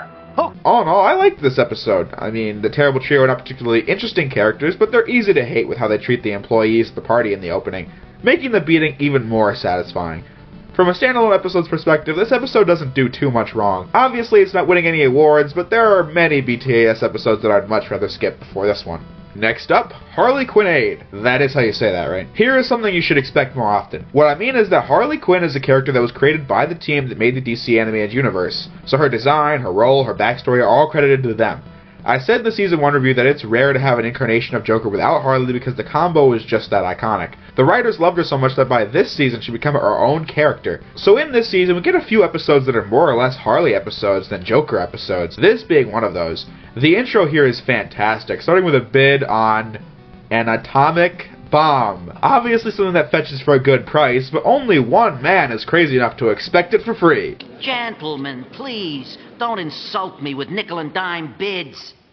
The man who walks out with this bomb walks out with Gotham in his pocket. Yours to pick clean or blow sky high. Your call. What am I bid? How about nothing? Zero, zip, zilch, nada.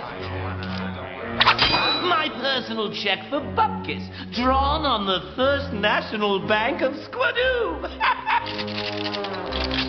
Can we all just take a moment in silence to talk about how amazing this frame of animation is? Okay, good. Can we also talk about how amazing it is that this scene shifts tone like 3 times? It's funny when he makes the entrance, but then it gets serious with a bomb threat, but then we find out it wasn't even a real bomb. Then it actually pumps the guy with laughing gas, which is a really dangerous substance. Again, Joker's not messing around. Obviously, now that the Joker has taken an atomic weapon and kidnapped the mayor, clearly finding him was of the utmost importance. So Batman and Robin need to do the unthinkable and ask Harley Quinn for aid. Wait, isn't that the plot of the recently released Batman and Harley Quinn? Only difference is that Robin is Nightwing and Joker is Ivy. That and this episode is really well written, unlike the movie. Like how Batman clearly can't stand Harley, but they're forced to work together, which is a key part of what makes dynamics like this funny. Listen and listen good. You don't touch anything, say anything, or do anything unless I tell you. Got it? Yes, sir. Which leads to a pretty good moment where Batman genuinely asks Harley if she thinks it's okay that the Joker hurts people. What's the attraction, Gwen? This sick infatuation with the Joker. Look, Bats, when I was a doctor, I was always listening to other people's problems. Then I met Mr. J, who listened to me for a change and made everything fun. You think it's funny when he hurts people? It's just a joke. Hope you're still laughing when it's your turn.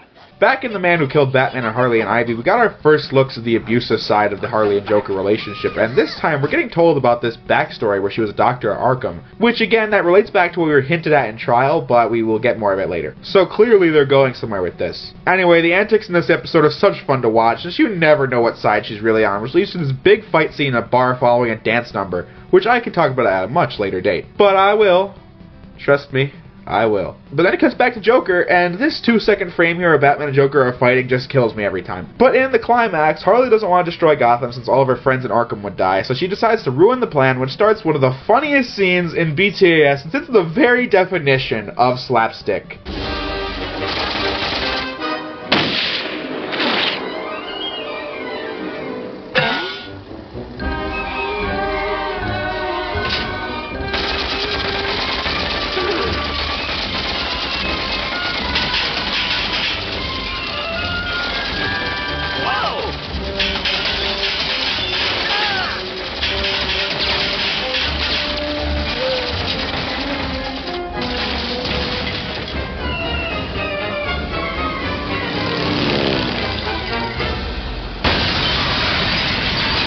So yeah, that was a fantastic episode. I don't know how you can make an episode with Joker and Harley and not have a smile on your face at least once, and this episode's no different. Episode 17 is called Time Out of Joint.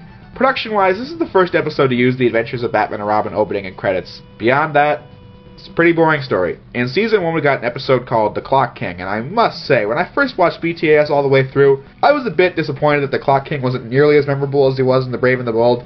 In BTAS, his gimmick is that he's obsessed with time, and he was late to work because of Mayor Hill and now wants revenge. I like his voice though, but his episode, it was probably one of the most boring in Season 1. Not the worst, just one of the most forgettable. This is his second appearance, and he still wants revenge against Mayor Hill. Only this time he has a new scientific partner who gives him some time-manipulating tech. Batman is relieved this is another Invisible Man at work, which I was happy to hear, since this is another reference to continuity, since that's what happened in one of my favorite Season 1 episodes, See No Evil. Batman and Robin use this tech to stop the bomb that the Clock King has set up to kill off the mayor before it goes off. And that's it. The ending kind of reminds me of Wild Cards from JL, come to think of it, but seriously though, Clock King doesn't reappear after this. He just didn't leave an impression on me to begin with. There isn't much of a learning curve to this tech, they just start using it. I didn't think too much of it going in, however, I can safely say this is probably one of the most bland episodes of BTAS ever made. Not doing anything bad, but not doing anything good either. How about Catwalk? Well, this is another pretty good episode. The episode opens with Selina at a party where she thinks about how she misses being Catwoman and was caught by Batman and put on trial, which is a reference to Cat Scratch Fever where we saw that trial. Bruce was the one who invited Selina to this fancy event, but she walks out on this, only to get a deal from the returning Scarface. The deal being that she will steal a fancy diamond and then they'll split the taking. Since these criminals keep finding themselves pulled back to crime, like I said, she accepts but is betrayed by Scarface since he was really after an expensive cat statue and needed Catwoman to take the fall. with her and Batman trying to get to the bottom of it, even though she betrays him in like 1,000 times in this very episode. In the ending, Scarface gets destroyed. Again. That must suck for the ventriloquist. He keeps going back to Arkham as to secretly keep building new Scarfaces because every single time it gets freaking destroyed. But anyway, that's about it for the episode's plot. I can't help but feel bad for Batman here. He does try to help everyone, and Selina had parole based on the idea that she wouldn't become Catwoman again. But in the end, not everybody wants help. Why did you do it, Selina? I have to be who I am. I realize now I can't change that. Like I told someone else tonight. It's just the cat in me. Catwoman being one of those people. So he's just going to have to accept that. Something we'll see repeatedly in the last few episodes. But we now have 2 episodes that are really interesting. Starting with Bane. Yeah, that's the title. So you can obviously tell what kind of episode we're getting into here.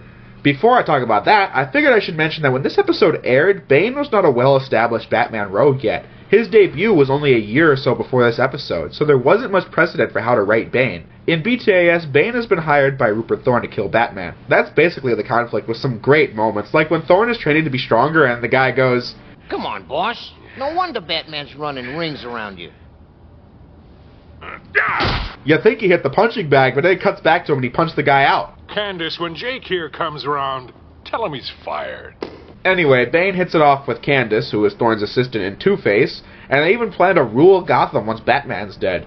Bane needs more info on Batman, decides to follow the now-escaped killer Croc, suspecting that will lead him to Batman, with Croc getting his ass handed to him by Bane. Although, I have always been bothered by this scene. Batman and Robin are hot on Croc's tail as soon as Croc gets into the sewers. He needs to be beaten by Bane for story reasons, but Batman and Robin suddenly decide to start slow-walking towards the sewer, and walking towards the sound of Bane breaking Croc's bones. Almost like the writers are trying to give Bane an ample amount of time to beat Croc or something like that. But I do like how Bane feels like a proper threat that's built up throughout the whole episode. Which leads to the origin. Evidently in some foreign country they were trying to build a super soldier, but they got more than they bargained for, and now Bane is a work-for-hire assassin, which includes capturing Robin to get Batman to arrive at this exact spot where the two duke it out. Obviously Bane is more powerful than Batman, effortlessly tossing him across the room into boxes, but there are still a few subtle details that make this part really work. One, Batman consistently gets hits on Bane, which means that the fight doesn't become an uncomfortable beatdown. Bane also has his venom, which gives him extra strength in the later few moments of the fight, with another great detail. The ending. In Bane's debut comic, he had released all the criminals from Arkham so that Batman would have to stop them all night after night,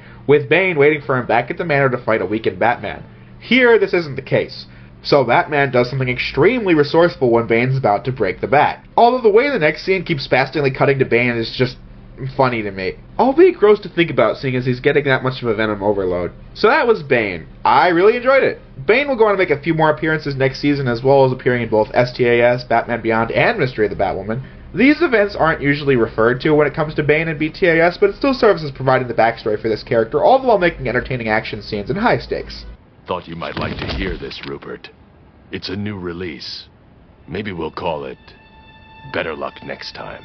With Batman out of the way, Gotham could be yours. So could I. And what about your employer? Well, accidents do happen. Candace?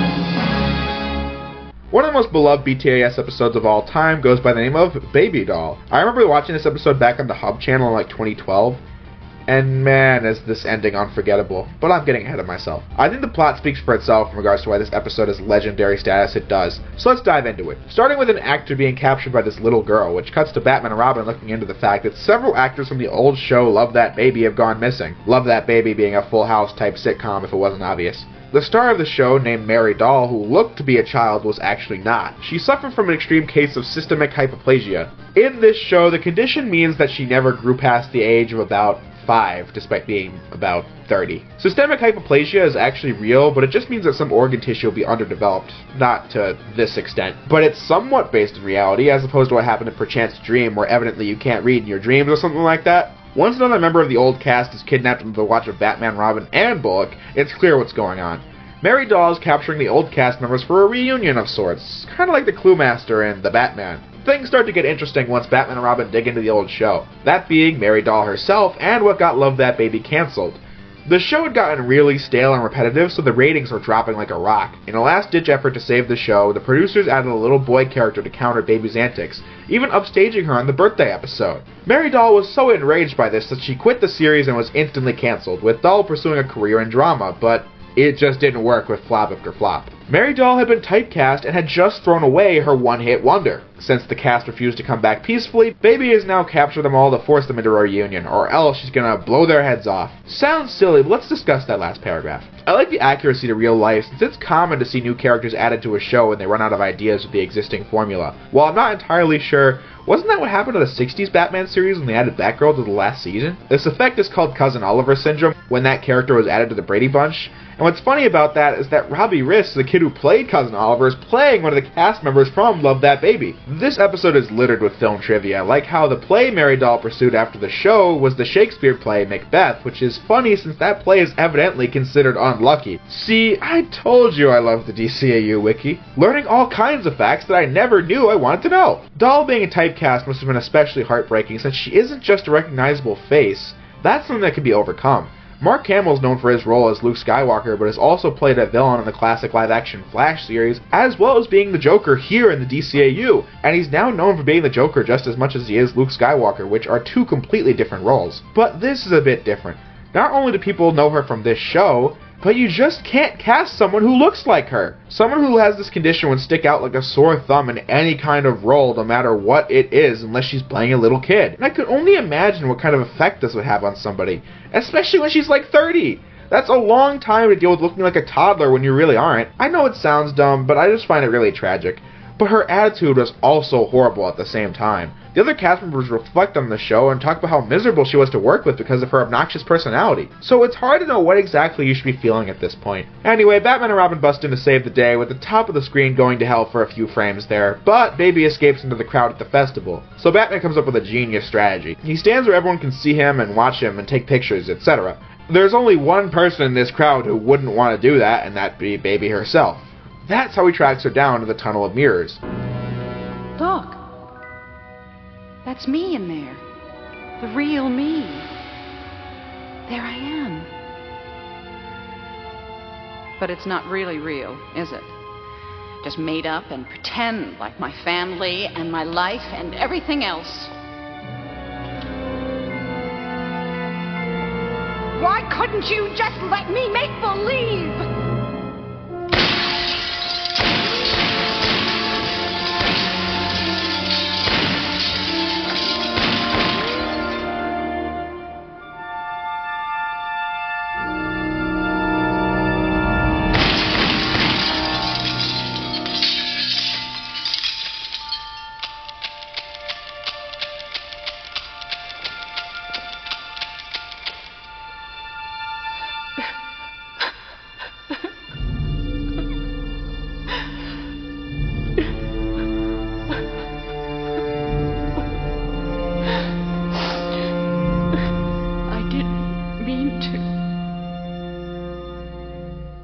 That line's actually a tragic callback because I didn't mention it, but her old annoying catchphrase on the show was, "I didn't mean to." This ending is iconic. It's not hard to see why. She was just a lost soul looking for something positive to latch onto in life where there really wasn't much else left for her.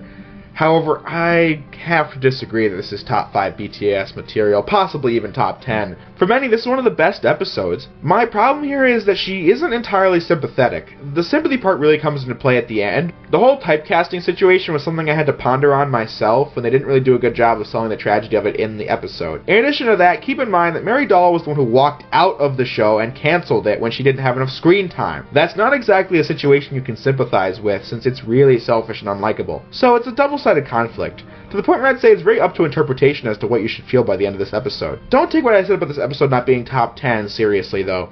In the first 3 seasons alone, there are 85 episodes. Not making the top 10 doesn't mean a darn thing. This episode is riddled with details that are fun to dissect and a morally ambiguous storyline. I really enjoyed watching it, and I could do it on a second's notice. Definitely in my top 15 for sure. Up there with Bane, or See No Evil, or Joker's Wild.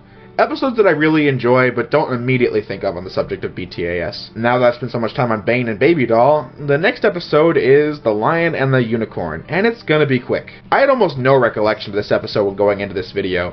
Watching it again has showed me clearly why that is. To jump the gun, it's about Red Claw, a character they had created for the Cat in the Claw. Needless to say, she didn't catch on. Beyond the lines about Bats being an equal opportunity crime fighter, this character has left no impact on me, the show, or the DCAU. The plot is that Alfred gets a call from an old friend who used to run with when he was a spy before he took up the butler career. There's been a problem, so now Alfred leaves for England. But of course he gets kidnapped as we find out that Alfred and his old chap are the people who knew the secret code to a nuclear weapon, and that's what Red Claw's after, with Batman and Robin on pursuit. I like the idea of an Alfred kidnapping since it would be hard for Batman to show a lot of emotion in the rescue, since to Batman, Alfred should be no different than any other citizen, thus creating drama. We don't quite get that, but this episode has some good action set pieces and some good moments like when Batman walks in on some British higher-ups without effort and makes demands. What was the name of that castle? And why should we give you that information? Because I can give you Red Claw.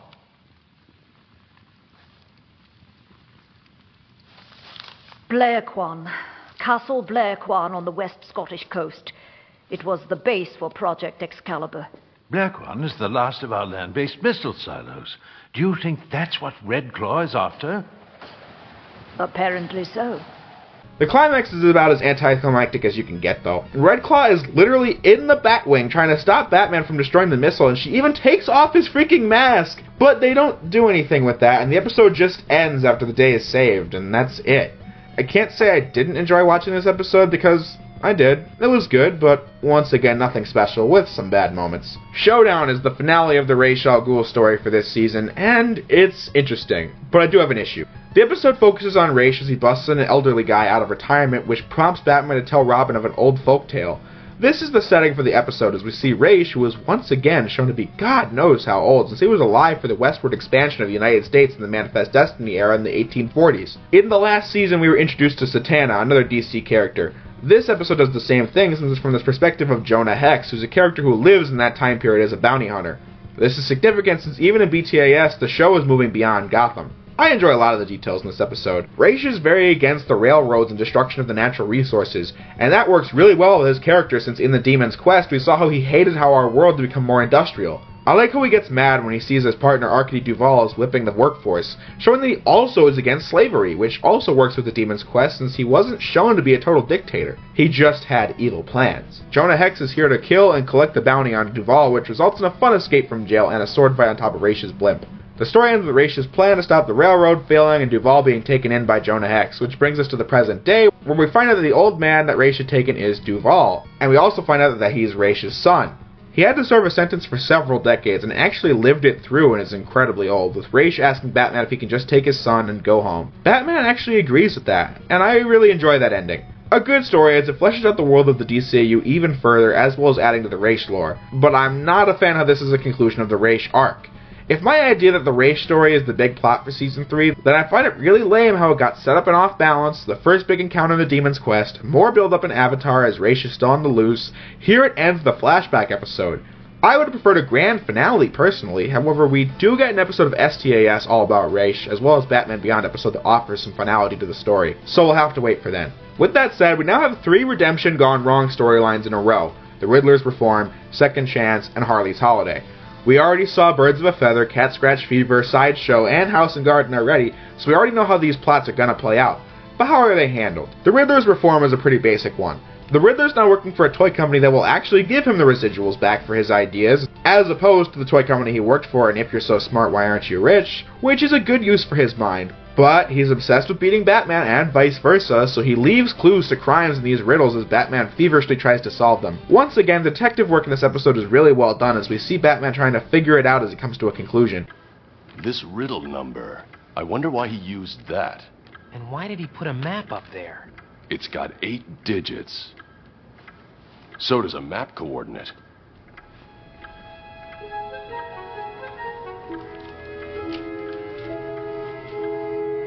$3175-3701.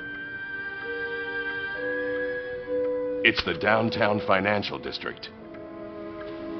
What's that building right there in the center? The First National Bank. But his guess was actually wrong, as they now have to arrive late at the crime scene, once again showing that this Batman is not perfect and he shouldn't be. Little mistakes like this add to his character's dimension by a large sum. Robin also makes reference to the time that the Riddler almost killed Gordon in his VR experiment, but I'm surprised Robin isn't more annoyed about how the Riddler turned his colors black and white. I like how in the climax, Batman uses the Riddler's own toys against him, since after Batman solves an impossible puzzle, the Riddler gets really pissed and says he'll share the location of all the stolen goods if he finds out how Batman did it, with Batman revealing that he's using the Riddler's walkie-talkie to allow Gordon to hear the confession, prompting him to be arrested. The impossible puzzle room was a room with no exits as it blew up. Batman solved it by hiding in the safe, a whole 12 years before Crystal Skull came out. Somebody tell me! Do you hear me? Somebody tell me how he did it! I have to know! I have to know! Second Chance is an interesting one as well. When this video was in very early production, I had an epiphany. Something that makes Two-Face a weaker episode in my eyes. Two-Face is a great episode, very well animated and acted, very tragic, etc. In my Season 1 review, I talked about how the romance plot in that episode failed since we never saw Grace before that or after. Another thing we didn't get was more development from Two-Face. He just became a regular member of Batman's Rogues Gallery. I'm not mad about that, but still, it's disappointing. The Batman had a tragic accident for Clayface, and then every episode to follow it added to that storyline in a meaningful way.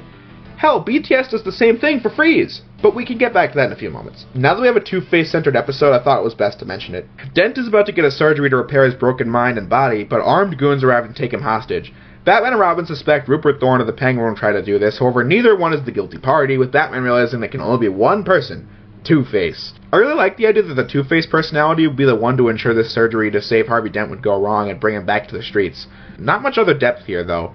Batman asks Robin not to come since Batman has a personal stake in Dent, but Batman's about to die and Robin shows up with Harvey almost dying to save the coin. I didn't talk much about this one or Riddler's reform, but give me another minute and I will. As for the minor moments, the car chase is neat, and the scenes with Thorne and Penguin are good, but they don't add anything to the plot. Harley's Holiday, though, is a pretty top-tier episode of BTAS. I said Harley Quinn was basically a Harley episode, but this is a full-on Harley episode, no Joker in sight whatsoever. The reason has nothing to do with deep, thought-provoking storytelling.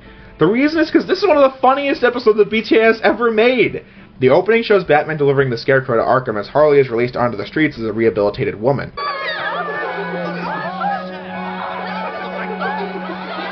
Yeah, no. Bruce and Veronica Vreeland, who is back again, are shopping for fancy rich clothes when Harley busts in and actually buys something. But the security tag was still on, and she goes back to crime and freaking kidnaps Vreeland, with Batman hot on the trail because the security tag was still on and she thought she was getting arrested when the guy asked to turn it off. Again, it would be dumb, but it's played for laughs, so I am definitely laughing right here.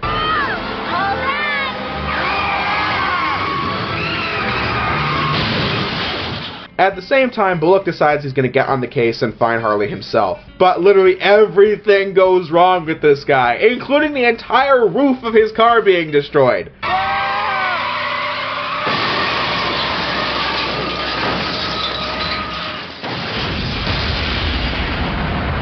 This episode is slapstick to a T, like when Harley busts into the same gang meeting from Harley Quinn as the leader gets pissed hoping Batman doesn't show up. As both Batman and Robin show up, and everyone gets beaten up!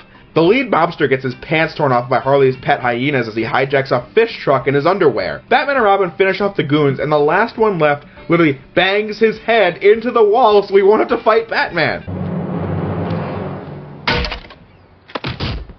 As if it couldn't get any better, Veronica Vreeland's father is a general in the military, and he literally brings a fucking tank to chase Harley, all the while a hoodless Bullock and a pantsless mobster in a fish truck all chase Harley at once as they crash into each other and blow up at the end. With, of course, Batman stopping Harley in the end, bringing her back to Arkham, ending the episode with Batman actually giving Harley the clothes she genuinely did buy at the beginning, which is a heartwarming ending to a really funny episode. Having said all that, we've now covered all of the redemption arcs. I was talking about this before House and Garden, but let's take it a little further now that we've seen them all. What do I think of this concept? Since all these episodes show the villains trying to reintegrate into society, but the criminal path just keeps calling them back into their usual tricks.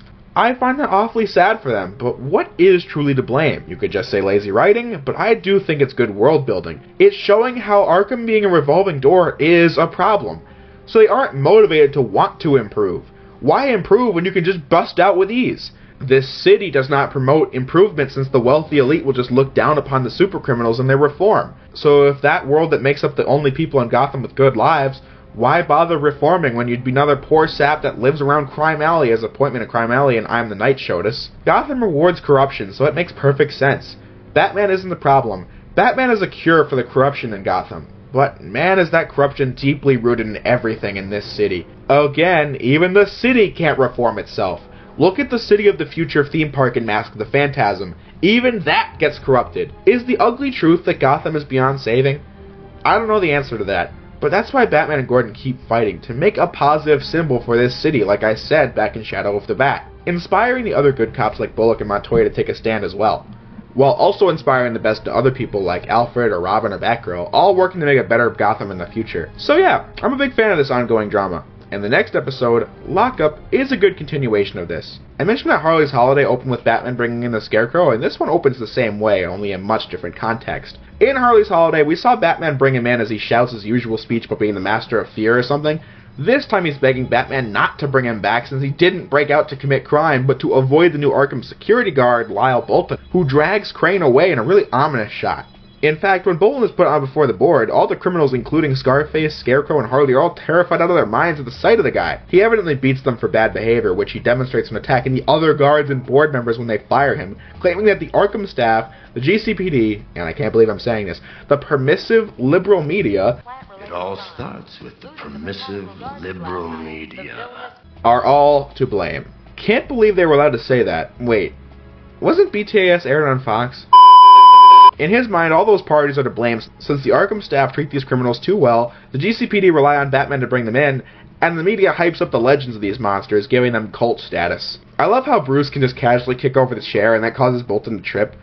Bolton now decides that he's going to become his own vigilante called Lockup. He takes over where Batman leaves off by capturing the criminals and putting them in an electric cage, including the mayor, Gordon, and Summer Gleason, the reporter he finds the most troublesome. Which, come to think of it, she's the only reporter we ever see.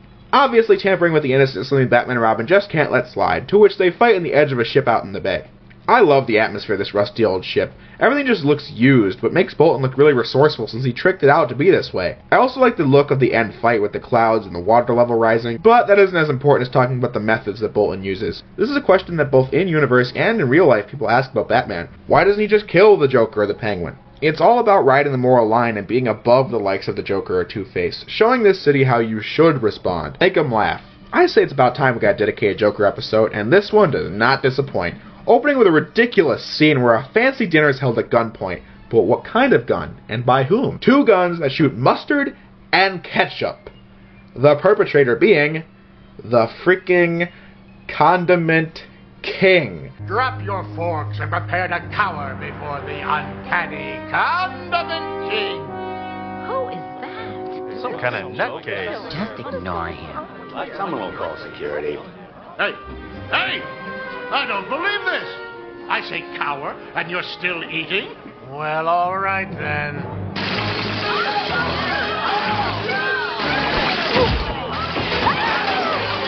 I can't make this up. The guy literally squirts a whole pack of hot sauce down somebody's mouth to get away. But obviously Batman beats the crap out of him. This begins the plot where famous comedians are all being mind-controlled into committing these silly crimes and sending them behind bars.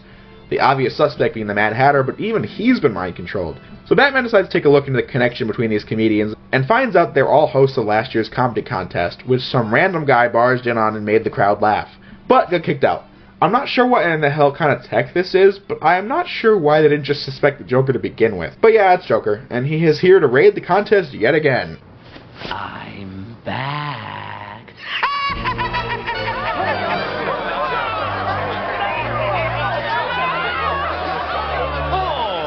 Such unhappy faces. Judges, let's cheer them up. My high-octane laughing gas will have you rolling in the aisles. Which leads to a good fight scene on top of the balloon as the Joker gets the trophy stuck on his head with no pants on as he really leaves the crowd laughing this time. I didn't take many notes while watching this one, so I decided to check the DCAU wiki and see what I could find. And my results were actually pretty interesting. Evidently, when Batman's checking the news, the paper Robin has shows the headlines, "Rally to be held for Gordon," which was exactly what happened back in Shadow of the Bat. And when one of the comedians goes to answer the door to ultimately be captured by Joker, audio from the TV is the same one from the Riddler's commercials and the Riddler's Reform, implying that all 3 of these episodes take place at roughly the same time. Now on to Deep Freeze. Mr. Freeze hasn't made any appearances since Heart of Ice from the first season of BTAS. I like it this way. Heart of Ice was a nearly perfect, award-worthy episode, so following up would be hard, in addition to the show's spotty record for sequels. That, and the show didn't paint Freeze as a supercriminal, but a broken man out for revenge. He was a threat, and that's why he needed to be stopped. However, he never appeared again because he was never a supervillain like Ivy or Bane, which leads me to the setup of this episode where Freeze is captured from jail, yes, captured from jail.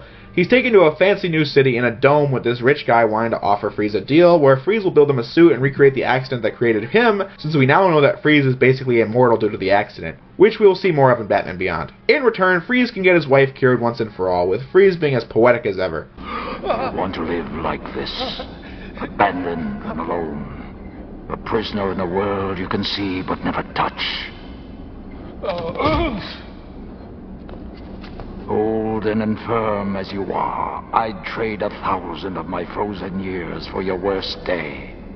In the middle, there's a pretty boring Batboat fight scene since it's only there to pad out the episode, but that doesn't take too much away from the story, where Batman and Robin find out that Walker, the rich guy, is going to destroy the rest of Gotham and only leave the people he deems good enough alive, which of course Batman won't stand for, resulting in a mistake I have to mention. Around 15 minutes in, Batman's bat emblem is inverted, black on the outside and yellow on the inside. I mentioned it because mistakes are nothing new for BTAS, but what makes this interesting will be how this exact same mistake was made twice in Heart of Ice, the only other time in this series where this happened. On the commentary for Heart of Ice, Bruce Timm stated that this animation mistake wasn't actually a mistake. It was a reference to how in the Super Friends the mistake was made all the time, and how they put this in as a visual Easter egg. Part of me thinks that's crap since BTAS makes mistakes all the time, but then again, this is the only time it happens, and they're both in Freeze episodes, so who knows. Anyway, Batman makes a great point. If Nora saw what Freeze was doing with Walker, there's no way she'd want to be with him. So the climax is Batman, Robin, and Freeze all working together to fight against Walker and his robots, warning the citizens to evacuate and destroying the city as Freeze stays with his wife in the destruction, thus setting up for the next edition of the Freeze story. But we can talk about that in a later video. The ending is very open-ended, since again, there will be more to Freeze's story. The Freeze arc consisting of Heart of Ice, Deep Freeze, the movie Sub-Zero, Cold Comfort from TNBA, and Meltdown from Batman Beyond. Hence why, as of this point, I can't really compare this to Heart of Ice just yet. I mean, this story isn't done. So we'll see when talking about Meltdown. Which leaves me with the final episode of the season. Yeah, I'm tired too. Batgirl Returns, which is also the final episode of the original run of BTAS. But trust me, that makes this episode sound much more interesting than it actually is. I don't mean to shortchange you here, but I don't have much to say, so I'll keep it quick. Batgirl dreams about saving Batman and kissing him at the end, which means that the relationship between these two that was introduced much later in the continuity is not entirely out of left field, seeing as she wants it here. Catwoman then arrives at a crime scene with Batgirl arriving only moments later, and it's then established that Catwoman wasn't the perp since the methods aren't like her, which prompts Catwoman to invite Batgirl to investigate with her, by leaving a note on the school bulletin. I know that the crime was committed around the campus, but how would Catwoman know that Batgirl went there? Let alone the fact that she was on the gymnastics team. I know it was likely, but still, that's too contrived for my liking. So anyway, Batman's out of town, and so Robin's left to deal with Batgirl, who is seemingly teamed up with Catwoman, and yeah, it's pretty predictable how the police think they're a team and chase after them, yada yada yada. Evidently, Roland Daggett's behind this one, the same guy who turned Matt Hagen into Clayface, and where he developed the drug that almost killed Catwoman and her cat, Iris. I would know. Not because I'm the DCAU lore fan, but because they say so. Hey, I recognize this place from crime reports. It used to belong to Roland Daggett. This is where he invented the Renew You drug that turned Matt Hagen into Clayface. You do know your police cases. This is also where Daggett developed a virus that nearly killed me and my cat. Daggett is behind it, and they beat him. Catwoman gets arrested in the end with Batgirl's name cleared, with an admittedly good line from Catwoman.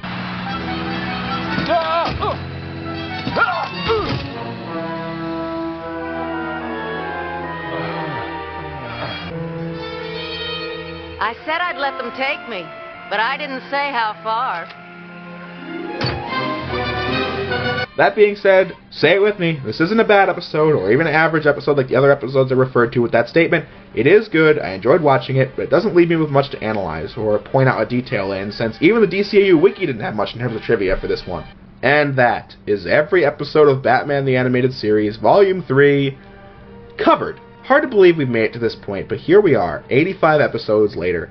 Since this video is plenty long enough, let me just cut to the chase. What did I think of Batman the Animated Series Volume 3? Well, if you're ever going to watch only one season of BTAS in your whole life, I hope you make it this one. This is a season where they really stepped up in terms of the production values, with better action scenes, better animation, better atmosphere, a cast and crew that have really hit their stride, producing numerous Emmy Award-worthy episodes. Looking at the 29 episodes of this season, I can't say I can think of a single one that was straight up bad. At the very least, all of them were alright. The Lion and the Unicorn, Sideshow, Avatar, Catwalk, and so on. All episodes I didn't think were the best on a storytelling level, but all of them offered something to me to latch onto and enjoy, which is most important when looking at an episode. Being the best isn't what matters, it's being good at what you set out to do that counts in the end. On the other side of that coin, this season is home to some of my favorite Batman stories ever told, such as Trial or The Demon's Quest or Baby Doll even. Moments and imagery that will stick with you forever since it was just that well done. Which leads me to another topic. How was Batman the Animated Series as a whole? Well, it was awesome. At its best, BTAS produced stories that were on par, if not exceeding the movies that came out at the same time. Robin's Reckoning, Heart of Ice, Two-Face, Baby Doll, Perchance to Dream, episodes that will keep people talking for decades to come. I said this in the intro of my Season 1 video and I'll say it now.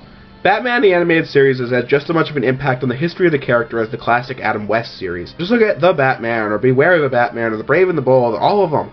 All shows that were positively received when they came out, but never went further. BTAS is so good that it leapt off the screen and onto the comic book pages. Harley Quinn, her relationship with Ivy, Lockup, Renee Montoya, all things that came from this series that are often staples in the mythos. Harley Quinn especially. Think back to what BTAS was intended to be and remember what it is now. This was greenlit to be a cartoon tie-in to the movies. It could have been made really cliche, really by the numbers, really kids fodder. But it was made by people who wanted to see stories told in children's animation, and now, 25 years later, BTAS and the DC Animated Universe that started are remembered more fondly than the movies it was created to tie into. This is how you know you're dealing with something special. So I will never take points away from this show in that regard. Of course, we're not done with BTAS yet. I mean, after all, there is a 4th season and 2 more movies, but that's all post-STAS content. This is when it ends when it comes to good old days of BTAS. Which leads me to the conclusion where I wanted to talk about something that's always made me a bit biased against BTAS. That being the fact that I find BTAS to be a bit overhyped. I mean, I don't have a problem with the love for BTAS at all. As the first 3 season reviews of my Mask of the Phantasm review have shown, I can't get enough of BTAS. I love it to death. After all, it was made by the same legends that made JL, the DCAU show that I grew up with. If you think BTAS is the best DCAU show ever, keep thinking that. I completely understand why you might feel that way. But I can't understand the massive write-off that other DCAU shows have gotten from people who love BTAS but never really cared to watch JL or even STAS. That's not to say people don't like those, but usually things like STAS or even the 4th freaking season of BTAS, aka TNBA, are just called BTAS spin-offs. I never understood this, since to me a spin-off just sounds derogatory, like they aren't as worthy as BTAS or something. A better phrase would be BTAS successor, since this is a shared universe. That's what it all is. Most people remember Return of the Joker for the BTAS flashback and not the great movie it already was. One of the most discussed episodes of STAS is World's Finest. No, the one with Batman in it. JLU has seemingly been able to avoid this BTAS prejudice, but other parts of the DCAU haven't been so lucky. That's why I only really like to watch DCAU content that's as dedicated to the entire universe as me and not just BTAS. I can talk about what the other shows do better for me in those videos, but I just want to get that off my chest. And so like I said, BTAS is amazing. I could watch some of these episodes any day of the week. But I can't forget Prophecy of Doom, I've Got Batman in My Basement, Moon of the Wolf, or episodes that are just bland and forgettable in my opinion, like The Forgotten, Day of the Samurai, Eternal Youth, Off Balance, Avatar, Tiger Tiger, Heart of Steel, It's Never Too Late, and the list goes on. All of those, minus Off Balance, The Heart of Steel, were episodes where I enjoyed myself while watching and had numerous unforgettable moments. But the best of the DCAU? To that, I just don't agree. I would much rather watch many of the episodes of STAS and JL that I thought were pretty good as opposed to great before the pretty good episodes of BTAS. But if you couldn't tell, I'm a nut for this DCAU stuff. I don't mean to ramble on, though. This conclusion was like much longer before, but I got my point across. BTAS is a fantastic show, but I don't like the write-off the other DCAU shows have gotten, since they are written with the same amount of love and passion that went into BTAS, the same amount of respect for the universe and characters, and yet they would get written off like spin-offs or something. I don't know, I just don't understand that. I tried to make sure this tiny bias I had towards BTAS wasn't evident in these reviews, and I think I did a good job at that. So having said that, that just about covers it for BTAS Volume 3. I hope you guys enjoyed this long as I'll get out review as much as I enjoyed watching these fantastic episodes, talking about the best moments, all the hilarious Joker freeze frames, and so on. Next up is going to be Batman and Mr. Freeze Sub-Zero, the direct-to-DVD movie. With all that said, I will see you all in the next episode. Hello ladies and gentlemen, welcome back to the DCAU Retrospective, and today we're taking a look at the second film based on Batman the Animated Series, more or less a sequel to Mask of the Phantasm. It is Batman and Mr. Freeze Sub-Zero. To jump the gun right away, this is not a film that was released in theaters. Mask of the Phantasm did really poorly at the box office, but they made up for that in the VHS sales, yada yada yada. So for Sub-Zero, Mystery of the Batwoman, Return of the Joker, and still to this day with the new DC animated movies, they have cut past the theatrical middleman and are going straight to DVD and Blu-ray now. This is the first time where my review order starts to conflict with the release dates and chronology. What I mean by this is that I'm reviewing this movie right after Batman the Animated Series Season 3. However, this was not released until 1998, when BTAS V3 wrapped up in 1995. STAS began airing in 1996, with the fourth season of Batman, TNBA, beginning in 1997. So why am I doing this now? Well, there are a few reasons. First being how this movie was the very last time that the original art style for BTAS was used in the DCAU. STAS and TNBA introduced a far simpler art style that, while still looking distinctly Bruce Timm, it was easier to produce, and therefore the rounded features of the characters from BTAS were swapped for flat lines and squares. We can talk more about that in Season 1 of STAS and TNBA, though. Another reason is that this movie technically takes place after Deep Freeze, a Season 3 episode of BTAS, but that means it has to be before the early episode of TNBA titled Cold Comfort, which came out before this movie but kind of spoiled the events of it in a way. That is because I don't believe this movie was supposed to come out in 1998 at all. It's my belief that this was supposed to be released to stores in 1997 before TNBA had begun. Why? Well, that does bring us into the review quite swimmingly, doesn't it? Batman and Mr. Freeze Sub-Zero was met with very favorable reviews at the time.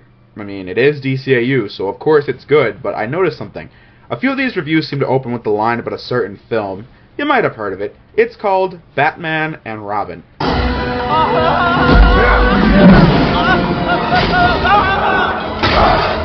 Thanks.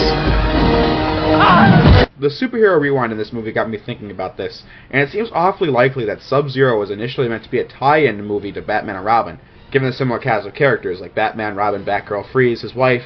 Only things missing are Ivy and Bane, but I'm glad they didn't do that since these three villains have nothing to do with each other in the DCAU. I mean, this wouldn't be the only time they did this. For example, the non-canon STAS movie titled Superman Brainiac Attacks came out at the exact same time as Superman Returns.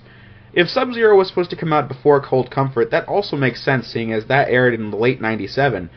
Batman and Robin came out in that same summer right before Cold Comfort, which would have been a good spot to release this movie when it comes to the timeline. Anyway, I believe this movie was pushed back to avoid the sting of Batman and Robin. A movie so bad that it's still being bashed and beaten to this very day. Given these reviews, it kinda worked. Another thing to consider would be the kind of competition this movie was working with in the direct-to-VHS department. Something of relative BTAS quality must have blown the direct-to-video critics' minds, since it's a league above the schlock they had been reviewing. Having said all that, I love BTAS, I love Mask of the Phantasm, I love the DCAU, so how does Sub-Zero fare? Well, let me just toss it out there right now. This is probably one of the weakest things to come out of the DCAU. But wait, that doesn't mean you're in for a rant view. When I said worst things, I don't mean specific episodes. I usually judge seasons as an entire package. Batman Season 1 is good, despite Batman in My Basement. So yeah, being one of the weakest of the DCAU isn't saying too much since it's so iconic for being fantastic. So as a result, this movie has many great things about it, but I have story and pacing critiques that I won't be holding back. Others may disagree, but I also don't think it's unfair to compare this movie to Phantasm. I know one was in theaters and one wasn't, but I'm just comparing writing and animation. Phantasm left me satisfied, and it always has. Remember what I said in that review about watching it in 2012 and falling in love? Good, because right after I watched that movie, I watched this movie, and I wasn't anywhere near that level of engaged. I just wanted to point that out. Drawing comparisons between these two is only natural. With all that out of the way, let us begin. Phantasm had a really atmospheric opening with the CGI city. What made that work well for me was how it was so dark in said city, to the point where the undetailed buildings weren't a problem. Here in Sub-Zero, I was already praying that this film would not be using much CGI after this opening, because oh my god, it looks awful. Odd how the film opens with Danny Elfman's Batman theme, by the way. Anywho, these CGI ice blocks and fish look so uncanny, but it gets worse as these traditionally animated polar bears get in the water and chase said fish. As for the rest of the movie, my fears were realized. This movie uses CGI throughout the whole thing, whether it be the awful Batwing, the intense truck chase in the middle, or the submarine that crashes the place that Freeze is at. It just looks horrendous, especially those wide shots where characters themselves are replaced with CG. I know it was '98, but Phantasm was '93. I just don't know why they had gone with this mixed art style and instantly ruined any scene that had it in it. That may sound dramatic, but I mean it. Seeing Dick on a motorcycle where everything around him is a poor-looking CGI model, or seeing a truck driver in traditional animation in a cheap, fake-looking truck, it just takes me out of the movie since it feels off. It's a shame because the animation quality in Sub-Zero is really good. The lighting, the shots themselves, and the character animation is better than the first 3 seasons. Maybe even better than Phantasm. Now onto the storyline. The back of the box kind of makes this movie seem like a different plot than it actually is. Not that this is a big deal, but I noticed that in the plot, Barbara Gordon is taken by Freeze to cure his wife. However, the back of the box claims that Batgirl was kidnapped by Freeze, with Batman and Robin coming to the rescue. Technically, that's the same thing, but it just creates a different expectation when putting the disc in. Enough diverting, though. When we last saw Freeze, he and Nora were floating away on an ice brick. Now, they're in the Arctic with a frozen home. I like how Freeze takes care of a little kid from this region. It shows how Freeze has compassion for life despite some of the things he's willing to do. At the same time, some people in a submarine are investigating the area and crash into Freeze's place, with Nora falling out of her stasis tube. That's definitely not a good thing, with Freeze instantly retaliating. It's the whole crew! Not quite. Back in Gotham, Bruce, Dick, and Gordon are at a fancy party that just so happened to include Veronica Vreeland, who's now dyed her hair blonde. How many episodes now have opened Bruce at a fancy Vreeland party? I don't know. All I know is I'm sick of it. Gordon and Dick wonder where Barbara is as we cut to Batgirl fighting off a group of muggers. Whatever. This is literally the only scene where she's Batgirl in the whole movie. So my question is, why is it in the movie? If her being Batgirl doesn't play into the story at all, don't put it in. Newcomers need to know she's Batgirl, but again, it has no impact on the plot. She also talks to Bruce and Dick as well as Batman and Robin, and nobody recognizes the similarity there. Again, no point is made out of it, so it doesn't matter. This is something I'm going to be complaining about frequently. Mask of the Phantasm ran for about 90 minutes, and I didn't see any filler. Sub-Zero runs for about 60 minutes, and there are several scenes I would have cut as an amateur editor. Dick asks Barbara out for the weekend, and that's when the plot begins. Freeze consults this old friend for help with Nora, but he of course wants pay because he owes a lot of money, blah blah blah blah blah. They decide that Nora is in critical condition, so she needs an organ transplant, but evidently, get this, type AB blood is so rare that there are no dead donors to pick from. It's also so rare that only 18 type AB blood donors exist. And it has to be female with a similar height and weight to Nora? I'm no doctor, but are you sure this is how this works, or are we just trying to move the plot along? Well, guess what? Of these blood donors, Freeze decides Barbara is the best choice, so they plan to kidnap her and use her to do it. Why? Well, she was the nearest name on the list, so of course it's her. That is so stupid. Initially, I was going to complain about how silly that small donor list was, but this is even dumber. Of all people, it just so happened to be Robin's girlfriend, which brings Batman and Robin into the story, who is also Batgirl, and the Commissioner's daughter, which brings him into the story, so basically a character that brings every main character into the plot gets kidnapped. That is so narratively unsatisfying that it hurts. It means the whole plot could have gone completely differently if they just picked somebody else. Then maybe this weird oil rig that came out of nowhere wouldn't have had to blow up at the end.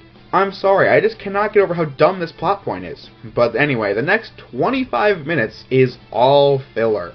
There's one good fight scene between Robin and the polar bears, but then there's a shite chase scene due to the aforementioned CGI. Batman and Robin try to find Freeze, which includes interrogating a businessman in their sleep late at night, which is exactly what happened in Phantasm. This also includes a completely worthless scene as Barbara tries to escape but is recaptured. That is 5 minutes of screen time wasted on nothing. I guess we have to see Barbara's independence or whatever, but it doesn't go anywhere narratively. Sure, she meets the kid from the beginning, but they didn't have to meet earlier in the story, seeing as he does not change her perspective of Freeze. Just a bit of post-production. While editing this review, I found out she didn't even meet him in the escape scene, so it literally achieves nothing. She meets him when he brings her some food. That is perfectly fine. What was the point of the escape scene? Again, if it was to show her independence or whatever, one is enough. The second escape scene is the one where something actually happens. I mean, he begs them not to hurt her, but did he have to meet her for that to happen? No, so this first escape scene means nothing. Not to mention, she gets another rebellious escape scene later in the movie. In this later escape scene, she destroys all the equipment, and that's when Batman shows up. So I must ask, if the second escape scene actually leads to something, but the first time goes nowhere, why is it in the movie? I like seeing how willing Freeze is to kill for his wife, seeing as this operation will kill Barbara, which contrasts his compassion for the boy in the opening, who is, again, the reason the operation doesn't work. But why not give us a 5-minute flashback or something with Freeze and his wife? We always talk about how great it was, but why not show us it? This is the version of Freeze that invented that storyline, so let's see it. No? Oh well. To break the monotony, let's talk about the cast. Kevin Conroy's back playing Batman, but something's off. I mentioned earlier that this came out after TNBA had begun, and if you remember back to my Season 1 review, I had said that Conroy changed the way he voiced Batman and Bruce Wayne in that season. It's basically the gruff way he still plays Batman to this day. Before that, in the original BTAS run, he played Batman with a normal voice, and Bruce with this really goofy-sounding voice as he would always do stupid things to keep cover. So here we get the TNBA voice with the BTAS designs, and for some reason that really just throws me off. It isn't a complaint, it's just an observation. Also, has Bruce always had no eyes in the DCAU? I remember him having colored eyes in Phantasm, and he definitely did in TNBA and JL, as well as numerous BTAS episodes, but he doesn't have eyes in other episodes. It was always Superman and Clark Kent that didn't have colored eyes in both STAS and JL, so that's really odd that they keep changing their mind there. The rest of the cast is well done, like Lauren Lester as Robin, Bob Hastings as Gordon, and especially Michael Ansara as Freeze, providing all of the same greatness he did in his first 2 episodes. Barbara has been recast since her few appearances in BTAS. I do enjoy the climax, though. Batman and Robin arrive at the place goes on fire since the idiot doctor fired at an oil tank, but that's okay because he dies. When everything's being destroyed, Freeze now helps Batman as he rushes through the fire to find Nora and rescue her, with Batman coming back for Freeze, but it was in vain. Hold on!